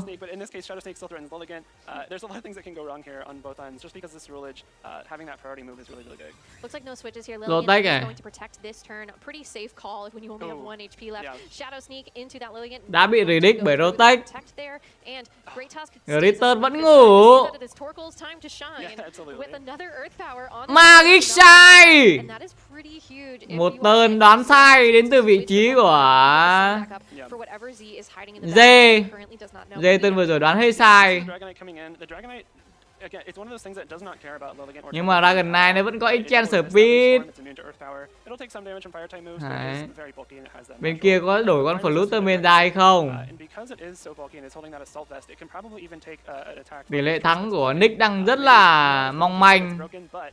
Vì bên này thì hai con bên này, hai con của Dê thì hình như là full HP hay sao. Flutterman ra thay cho Torkoal. Chạy đâu cho thoát. Thắng 2-0 rồi. Ngủ. Thắng là thắng, không nói nhiều. protect on it. There's no redirection on the Torkoal's end, and Torkoal does not threaten this Dragonite at all. So I think what Nick was going for there is, you know, if you're able to get that double protect, that means that you're not going to get knocked out. You have the Giờ how to win. safely as long as the Great Tusk stays Ấy chance speed cộng hit lòng rớt nữa là xong game đúng không? to give himself an out here, because if you have the Fluttermane and a Lilligant on the field, it's a Chance much speed. less clear end game for Z. Whereas now, Đấy. with extreme speed, you let the Great Tusk sit until it wakes Tự up. nhiên mất hệ mà. Or you can just win the Dragonite. Mất hệ mà ấy chance speed trúng rồi. Thắng sướng sướng. Anh Dê. Anh Dê đang sướng anh em ạ. Chiến thắng 2-0. Chúc mừng Dê. Cotan Liola với một chiến thắng cực kỳ thuyết phục. Các bạn xem này, người ta đang kiểu thi đấu đồng vẫn nổi đánh thẻ bài. Đồng thì thể không hãn. Và đây là các caster đang kiểu bình luận sau trận đấu Pokemon Championship. Rồi, chúng ta sẽ đến với game đấu tiếp theo đi. Là Alberto Lara và Tolerweb. Tolerweb hình như hôm trước mới gặp đúng không? Tolerweb anh em ạ. Lara là sẽ link với lại cặp Covic9 cộng là chìa khóa. Còn bên của Toler thì link giả ra cũng như là Gritter.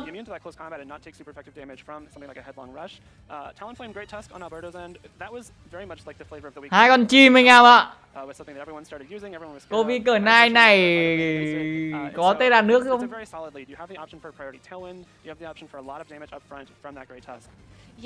Một bên nào đó đang Terra gì rồi này. Rồi, Terra cho con chìa khóa Terrama. What the heck? Nó dựng một cái reflect lên. Will Whip. Ok, trúng đòn. Covic9 bị burn rồi, phế nhân rồi. Này thì láo. Đeo life force luôn nhá. Này thì láo. Láo cái gì, đánh không đau. Đam thì đã không có. Mà chó thì cũng không có lấy một con. Chính vì thế là burn đánh rất là đau. Làm gì? Amber bảo tại sao mình lại rơi vào hoàn cảnh này. Mình quá yếu đuối. Khó đúng không? Tên này là một cái tên cực kỳ khó anh ạ. Nói thật anh Nhàn luôn khó.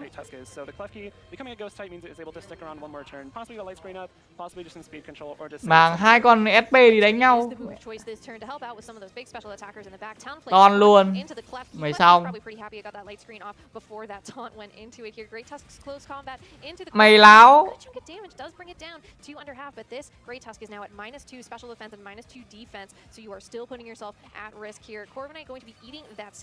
Toler đánh theo kiểu cái gì ấy. Đứng núi này trồng núi nọ. Nếu mà đã quyết định dồn đam thì dồn mẽ con nào đi. Cái nào nhằng nhằng.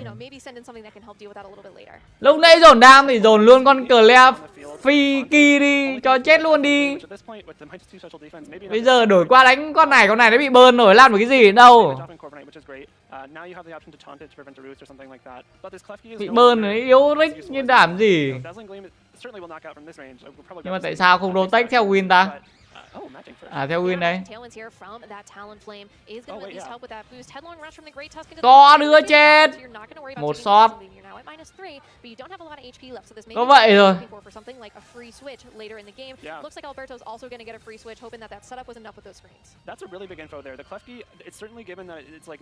Còn Gritter nó đeo lại force này là sát thương của nó gây ra đầu ấy nhỉ, đầu phết.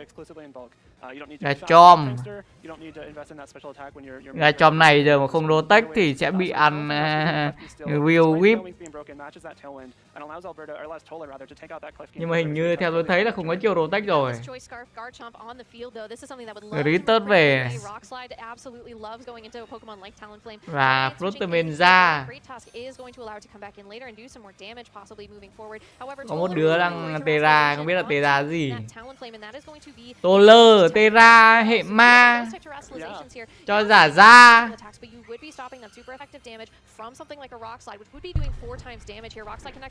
Ok, Terama để cho nó không bị ăn x4 bởi chiêu thức hệ đất, hệ đá. Này thì lão Covid-19 định rút anh em ạ, nhưng mà bị ton bởi Talon rồi. Lão Toller này đánh rất là chắc nhá. Thật đánh chắc anh em ạ. Fling. Hay quá. Một tên Fling cũng hay đấy anh em. Router bên vừa ra ngoài đã bị chết toi đấy. Cái con gà tròn này là nó đeo choi Scarlet nha các bạn nhá. Tốc cao vãi nồi. Especially given that the Flutterman Toller's team is probably trained to be very bulky like it was in Orlando, and that could have been a big difference maker here for sure. Iron Bundle though coming in still tốc cao thì đã làm sao? Bây giờ hết theo win rồi, bên kia vẫn còn theo win. Hiện tại con Iron Bundle nó giết con gà tròn lúc nào cũng được. Cá nằm trên thớt. And I don't see a lot of ways that Alberto has to deal with that, especially given that the booster energy boosted its speed there. I think honestly an Icy Wind might knock out both of these Pokemon. Garchomp is 4 times weak to it. Corviknight has 19 HP, you know, so at that point you could không làm được gì anh em ạ. Vào thế chết vãi. Bên kia giờ con nào tốc nó cũng cao hơn mà nó lại khắc hệ nữa nhá. Khó.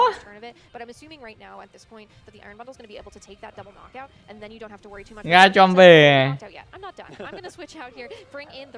Roaring Moon ra ngoài ăn một IC Win hoặc là Freeder Ride chắc là sẽ vui. Booster Energy kích hoạt cộng attack này. Đấy. Vừa ra ngoài ăn Freeder Ride chắc vui.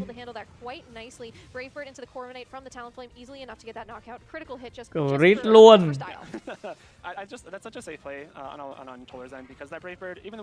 Nhưng mà con Iron Bundle đúng nãy là nó cộng cái gì ta? Nếu là nó cộng speed thì còn Garchomp bây giờ trốn đâu?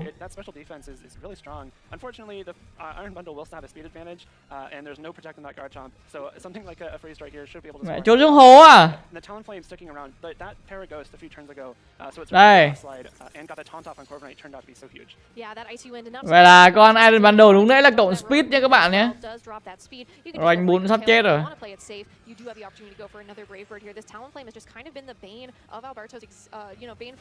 Này. Thực ra bên của Toller vừa rồi nếu mà dồn thêm một Raybird nữa là đủ đam rồi. Nhưng mà ông ấy làm màu kéo theo win. Không sao, đâu cũng thiêng. Thắng khá là áp đảo. Còn tận 3 mon.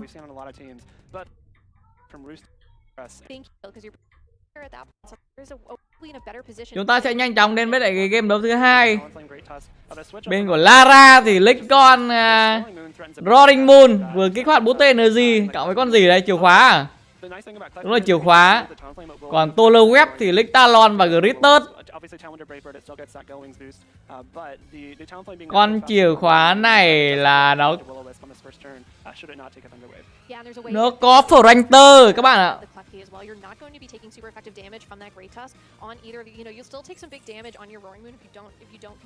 Giờ nó sẽ dựng tường đúng không?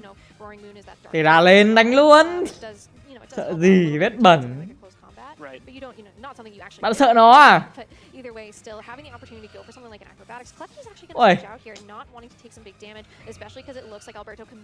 Không áp giáp sợ, bạn sợ nó à?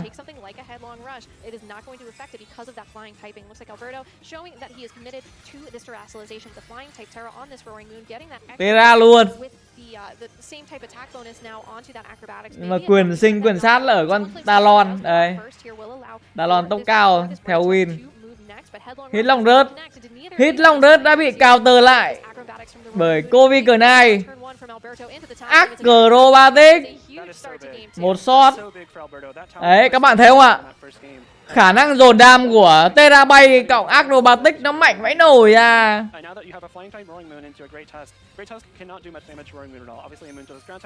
Nhưng mà tuy là giết được một mon của đối thủ nhưng mà đối thủ lại còn có tốc cao hơn. Bên này cũng lộ bài rồi. Lộ con Roaring Bull hệ bay rồi. even if it close combats, it won't take too much damage. And he just bought himself so much more space because like Corviknight Luther main mà không có focus sát thì từ này là như giữ nhiều. screens that will last later into the end game, and that Talonflame knockout is so big, clears out so much space for Alberto here. Yeah, and at this point too, Alberto is going to be able to stagger his tailwind after the Talonflame's tailwind from Polar on turn 1, and not dealing with a Willow. Rồi bên Toller Terra đúng không? Looks like a Terrastalization. Terra đất này cho con Gritter. Great Tusk with the ground type Terrastalization. Great Tusk trying to put out that offensive pressure here. It can't go for these ground type moves onto either of these Pokemon, but the Thunderbolt from the Flutter. Oh, Thunderbolt! A lot of damage there. Almost brings it down into the red. Does eat its Citrus Berry, but if you What follow the something like? like a close combat, you could be doing a really Mẹ giấu bài kỹ đấy. close combat into that Corviknight. Does get enough for the knockout there. Rồi dồn đam cho con Corviknight chết luôn. Take out your birds very quickly. Yeah, depending on what happens here with the Roaring Moon, this could be a huge turn for Toller as well, because like Maeve said, that Tailwind could have staggered had the Corviknight survived those 2 attacks, but now there's no chance. Acrobatics is going to come into one of these Pokemon. Dồn đam ghê quá. That Flutter Mane, huge damage there, another knockout. This is a Và con Flutter Main cũng đã bị con Roaring Moon on shot. Đam to. Iron Bundle. Rồi xong. I do want to call out that ground terrestrialization from Toller there. It's clearly not an offensive terrestrialization on that turn because you're not going to be using a ground type move. But had the Xong rồi, con Iron Bundle nó mạnh. most likely would have been able to survive thanks to losing that flying weakness because there's no longer a fighting type. So it's still a smart terrestrialization there. Toller probably knowing he doesn't. Nhưng mà con Gritter này đứng trước con Roaring Moon thì cũng hơi bị ngu lắm. But now that he still has a speed advantage for a couple more turns, this Great Tusk and Iron Bundle could try to combine for a lot of damage. Gritter bây giờ chỉ bắt nạt được con Cleaki. Nhưng mà nếu mà bên của Toller dồn Cloud Combat và Free Drive thì sao? Đuổi giam giết Roaring Moon không? Just math is crazy, right? Light screen Light is green the này. move of choice here to stop some of that special effective damage. Đây Free đây. Into the Roaring Moon, really showing Nửa how cây. that light screen is. Headlong rush going to target down into that Clefkey. Không dồn. Super effective damage this time. It is definitely a Ôi, one shot. But you can see how important Rồi. that is because it made what would have been Bây giờ yêu cầu Lara sẽ phải vào thế 2-1. Một thế khó. One shot. What the heck? Alberto has said, all right, you're gonna Game đấu có kết quả. every single turn of this game. It has gotten 3 Quá hay anh em ạ. Roaring Moon defense của con tôi nghĩ tuần vừa rồi tôi nghĩ là sẽ không thể on shot được con ấy đâu. Con cánh cụt đâu.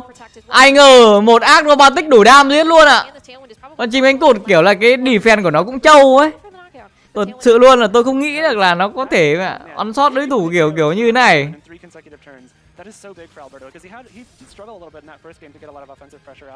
Defense 65 ở đâu?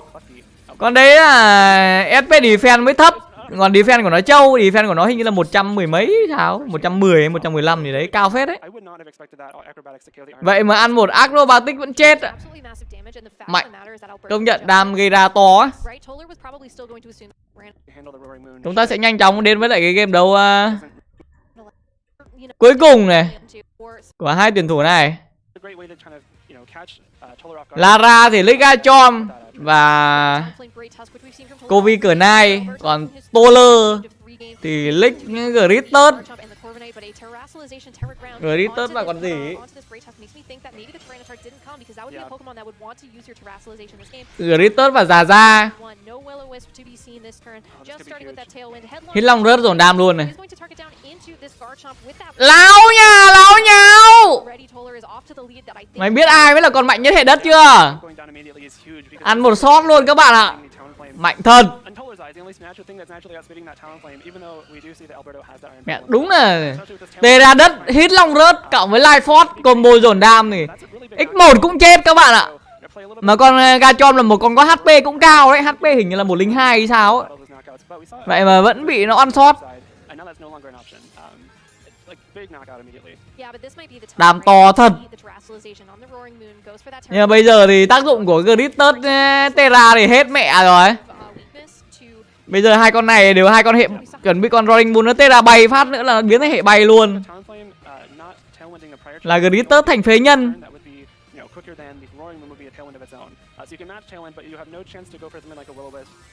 Còn Giả Gia này không biết có will whip không ta? Đây Tera này. You're good. It did tail and it does have the opportunity to go for something like a Có đúng không? Lúc nãy tôi nhớ là nó Tera à quên. Lúc nãy là nó bơn con quạ một lần rồi. Đây này Will Whip đây. yeah, that will-o-wisp from this talent. Đấy. Wings not be broken. Mỗi người. Means that you are able to still get that priority off and be just be so speedy, right? Roaring Moon with that Acrobatic. acrobatics into this talent flame. Is it enough for one hit knockout? Not Không đủ đam nữa rồi. Tại vì great task with the close combat. tại vì sao ạ? Tại vì là bị bơn. I don't think you're too worried with the amount of damage you've got off. Yeah, I mean, even with the citrus berry, that looks like a Cắn Citrus Berry lên này, hồi được rất là nhiều HP. Và Braybird Talon lên bảng đếm số. Bên của Lara kiểu mất con gà chòm ngay từ turn 1 ấy, kiểu đánh nó hụt hẫng cực các bạn ạ.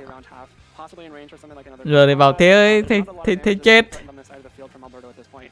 Iron Bundle thôi xong. Yeah, a lot of damage potential from this Iron Bundle. I mean, the fact that this Corviknight went for its own bravery, Xong. taking a bunch of damage, Yeah. like, after eating a citrus berry does make that close combat a two-hit knockout, Yes. and that's the downside. Khó quá, Gritus bây giờ nó cờ low combat một phát nữa thì câu với cờ này liệu chết luôn không? Comfortable knockout on the Roaring Moon with the freeze Dù drive. gì cũng là X1. And then if you're Alberto, you have to focus on your final Pokemon in the back. Yeah. And the fact that Klefki is not here does make this endgame really, really tough. Body prep. Roaring Moon Protect. Hydro Pump. Not enough to knock out the Corviknight this turn, but a close combat. Cờ low combat. Nice call on Rồi. from that Roaring Moon by Toller. Toller đánh nó kiểu đối thủ ấy ạ. Không thở được luôn các bạn ạ. Ngợp thật sự. Không thở được luôn. Mình vậy ngại ghê. Iron Bundle này là cầm áo choàng bóng tối ấy. Áo choàng bóng tối nên là tốc độ rất là chậm. Giờ tốc chậm hơn mà bây giờ mà để con voi nó cờ lô combat cho phát hay là nó hit long rớt cho phát thì chết.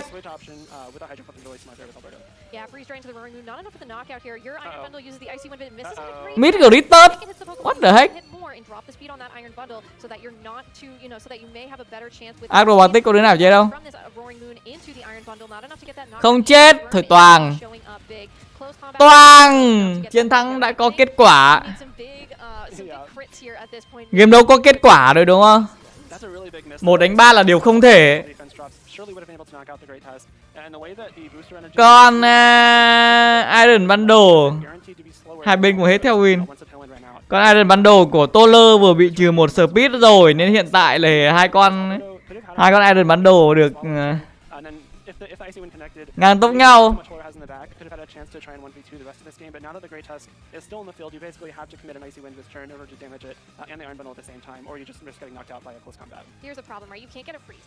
IC win này. Một đứa và thằng kia chắc là Free the Ride.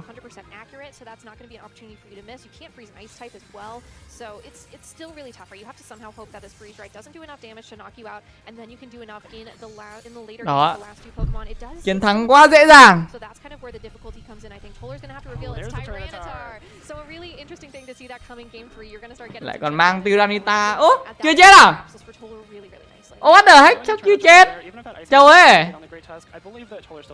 Hydro Pump nhưng mà đánh mid Tyranitar. Này thì Châu này. Nói FF đi thì không FF. Rồi 2-1 cho Toller Web. Toller Web đang cảm thấy rất là sướng. Kiểu mẹ mình là người được chọn. Phỏng vấn sau trận đấu này. Nhưng còn mỗi một game nữa sao mà. Còn một game nữa thôi các bạn ạ. Hôm nay đánh nhanh nhở. Hôm nay đánh rất nhanh. Chúng ta sẽ có một trận đấu cuối cùng giữa hai tuyển thủ là Joshua Lossi và Nathan Ostit. Long thần Ostit. Ghê đấy. Follow me. Để xem là Long thần Ostit sẽ đánh như nào nhá.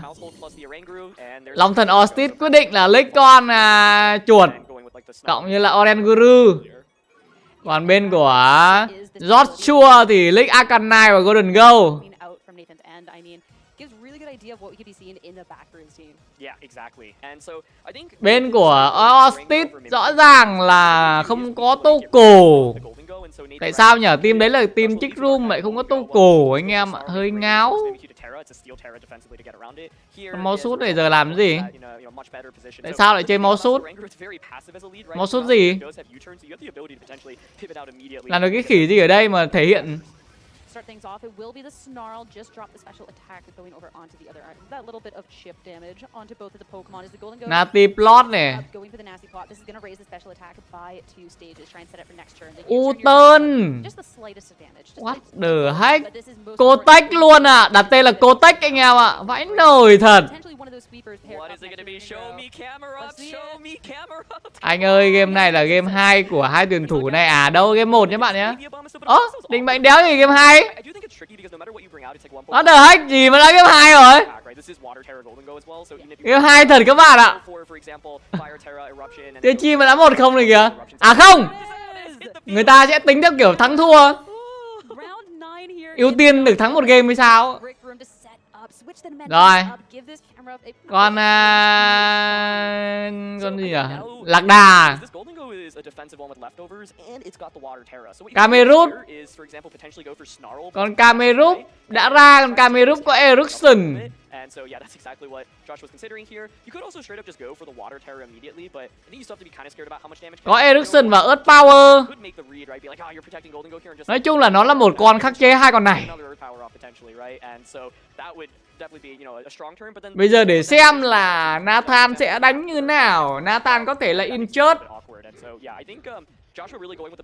Inchurt Erickson, hoặc là Inchurt Earth Power. Rồi, Tera rồi. Tera lửa và Erickson rồi.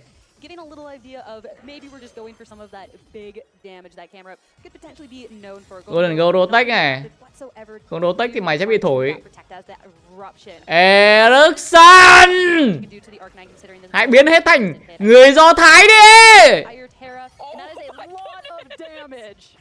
Inchurt.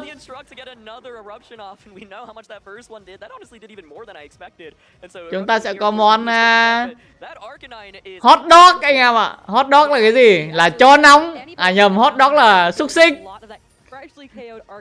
Món hot dog anh em ạ. Có ai ăn xúc xích chưa? Ủa what the heck, tại sao không cho nấm ra? Nấm ra mà spore. Nó có một fake cao à? Một fake cao ri nhất.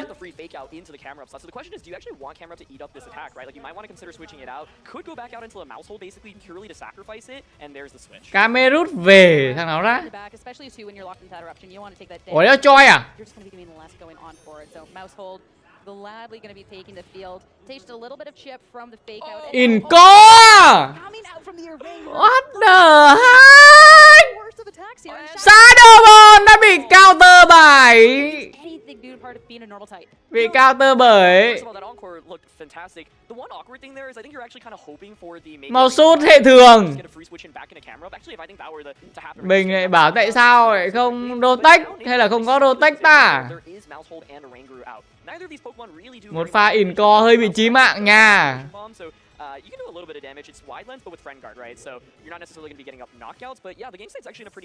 Iron Hand về và con Mongus ra ngoài này. Mongus này hình như là còn có tốc độ chậm nhất trên sàn. Ton ngu người. Nathan có lẽ như đang bị đang predict được hết Joshua rồi anh em ạ. Hiện tại Golden Go Nati plot 2 lần, nó được cộng 4 bậc SP attack, nên là sát thương của nó cực kỳ mạnh. Đừng có tham, tham là thâm ông ơi. Định mệnh. Cởi áo ra xem nách có thâm không nào. Tham quá thôi. Giờ nó make it rain là double kill.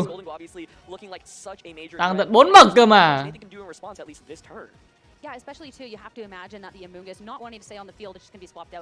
Cho Mongus về thôi. Mongus về để hay mất cái ton đi.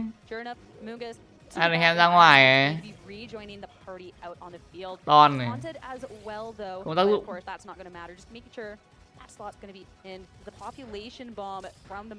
Rồi đánh này khi nào chết.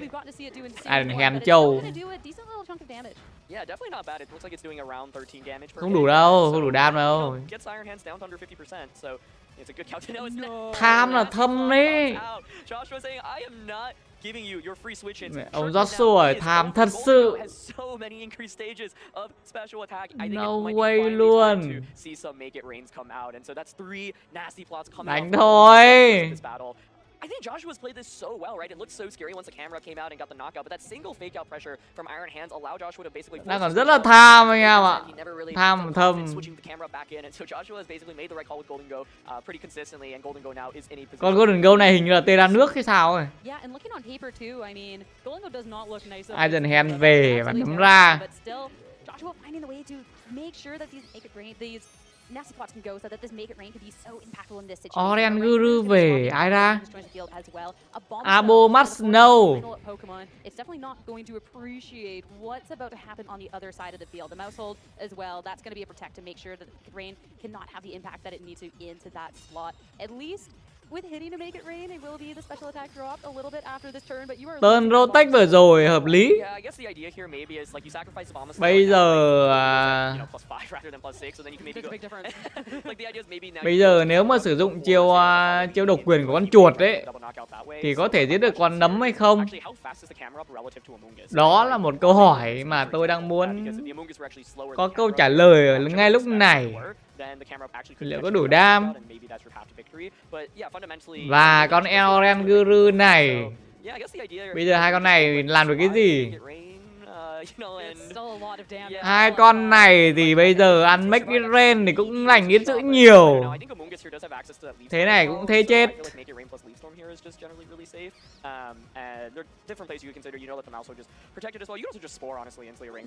Bỏ đại đi. Đập luôn.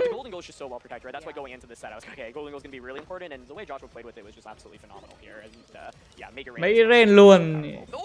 Vãi cả double Rotech. What the heck luôn. Lì anh em nhỉ. Thề. Con mau sút lì vãi nổi. Double protect now.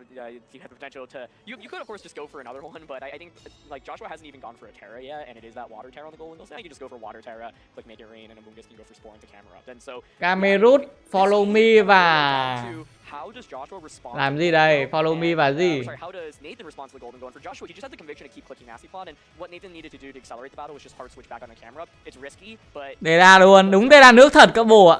Nathan was hoping he would KO his Pokemon. Nếu mà tê ra nước thì tỷ lệ thắng của Joshua đang rất cao. Vì có tê ra nước.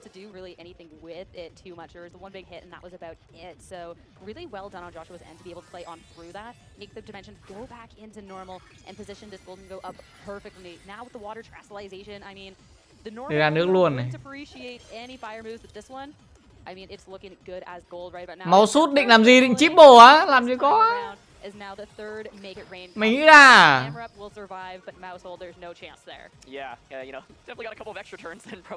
đánh xong follow me tả, không làm gì có ích tí. Thế định vậy, cứ kiểu double Rotech lâu ra chip bổ chứ.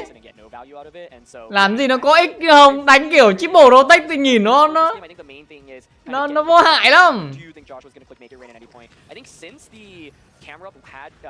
Rồi, một điều à? Có vậy thì à? Cô thách cả vậy rồi. Một điều. Ủa, tại sao ông Nathan lại được cho thắng trước một game nhỉ? Biết luật gì? Luật rừng à? Rồi, bây giờ thì hai bên đã leak y hệt như game đấu vừa rồi. Đây sẽ là game đấu cuối cùng nhá. Joshua chúng ta có Arcanine và Golden Go. Nathan thì chúng ta có mau sút và Oren Guru. Ông Nathan lúc nãy ông Ông vận hành không tốt, thực sự luôn là vận hành không tốt. Vận hành không tốt cái team Trích Room một chút nào. Ra ngoài Ericsson được đúng tơn thì chả làm gì. I know the population bomb like that many times would be. We're not going to maybe see. Có Yeah, tạch. at least not today as U-turn. That's going to be bringing something out in the back. The first game we did get to see that it was the rep, but instead the brute. Brute bonnet. Right, that's definitely. What the heck? Adjustment. The Orangaroos still going to go ahead. Ủa rồi bây giờ lấy cái gì? This should be fun. I mean, Con Brute bonnet này hệ gì? it's one of those Pokemon that Hệ sometimes cỏ và hệ đắc. absolutely popped off.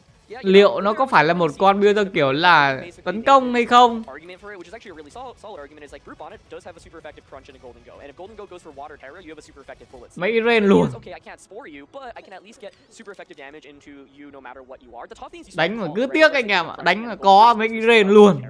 Không suy nghĩ. And with Joshua having the Arcanine as well, you're able to just cycle in and get that Intimidate immediately as well. So I like the adjustment by Nathan's end, but the question is how much value can you actually get from it? This Water Terra Nasty Pod's just really Brute bonnet về này, ai ra?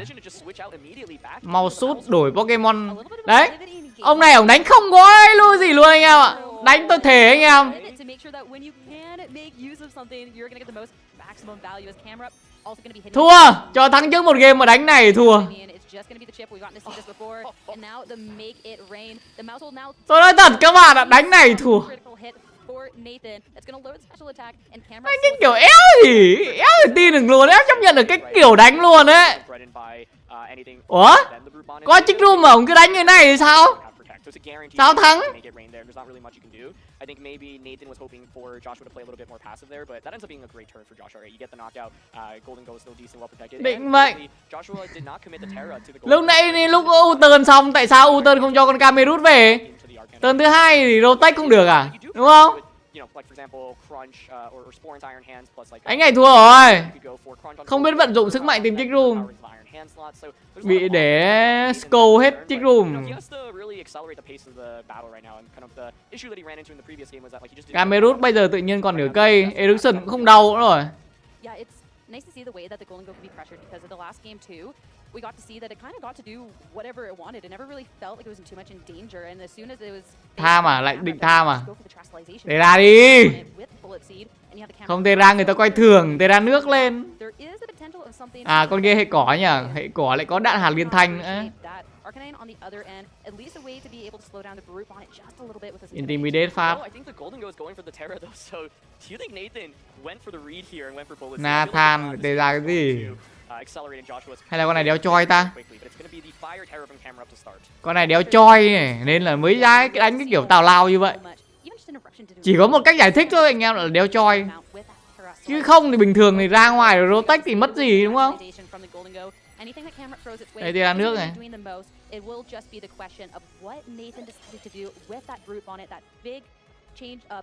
Hitway, ok Hitway. Đau thế, đéo choi thật. Ô, bơn luôn. Spore. Spore Arcanine nhưng mà Arcanine có City con gỗ. Mọi người, chiến thắng đã có. Spore City con gỗ. Ghê nhờ. Trận đấu có kết quả anh em ơi. Joshua's been playing a fantastic game. I feel like he's been making basically the best play possible every turn, and now you're down to a -1 attack group on it with the Oranguru, and that safety goggles on Arcanine alone, like that was part of the reason why initially I was like, okay, I don't really know how I feel about group on in this matchup. It actually makes a ton of sense, but from Nathan's end, essentially it feels like the matchup isn't good for him. So you have to. Bên Nathan còn 2 con SP làm gì? Thôi nói thật chứ bây giờ tôi cứ đứng mẹ tôi mẹ Nati plot thì đối thủ cũng chả có thể làm gì được mình. Có đạn hạt liên thanh à? Bị một intimidate rồi.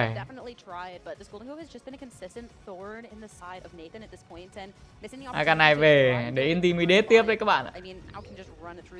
Giờ chắc sẽ rotate đúng không? Đây rotate. Spore, đánh cũng được. Tên này Nathan lại hay. Đây đúng kiểu dễ chết anh em ạ. Thật luôn là dễ chết đấy. Chứ làm gì đâu. Vãi cả Golden Goal leftover giờ tôi mới để ý luôn. Golden Goal leftover. Một con Brute Bonnet rồi làm gì? Cứ sờ cầu ngủ à? Mẹ cho mong ướt ra đập chân mỡ đi.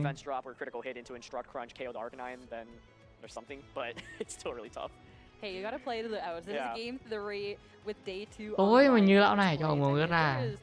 Any out that you could go for? I mean, you just gotta go for it. But still so many. Cho mong ướt ra. Mày thích nhây tao nhây mày. Đấy, Bullshit. Các bạn thấy không ạ? Tôi nói rồi, cho mong ướt ra mà đỡ đam có gì đâu, đơn giản. Đạn hạt liên thanh. Yên chớt. Ui, bắn ngày mai. Đấy, bắn ngày mai. Từ nãy giờ bắn mới mất 20 HP. Vậy. Bắn kiểu gì vậy?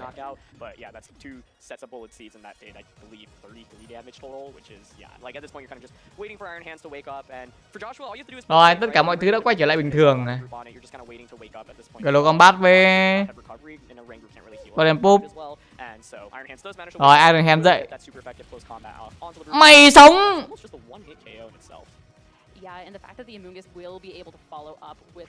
Yên chớt. Yên chớt để làm gì? Đạn hạt liên thanh. Ôi ôi. Trời sao người nỡ quên đi bao nhời hẹn thề đôi ta đã có. Mày tưởng mà là nấm cổ đại mà. Mày có thể đánh được tao á. Nấm cổ đại với lại nấm hiện đại. Crit. Critical hit. Nấm cổ đại mà gặp nấm hiện đại cũng vỡ mồm. Nói chung là cái gì hiện đại nó cũng hơn. Láo nha, láo nháo.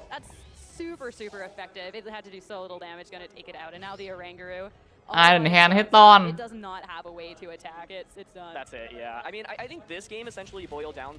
Láo nửa cây. Yên chớt. Yên chớt cho đối thủ để đối thủ đấm mình. Này thì láo. Này thì láo. Tôi nói ngay từ đầu rồi, ông Nathan ông đánh này chỉ thua. Ông không nắm giữ được sức mạnh của team Trick Room anh em ạ. Một build một cái team tảo lao. Thầy đánh build tiêu tảo lao ấy nổi. Build đã tảo lao rồi, đánh cũng tảo lao luôn. Xứng đang thua nhá. Hết rồi đúng không? Hết rồi. Hôm nay mới chỉ là cái ngày thi đấu đầu tiên thôi các bạn nhá. Ngày mai chúng ta sẽ đến với lại là ngày thi đấu thứ hai.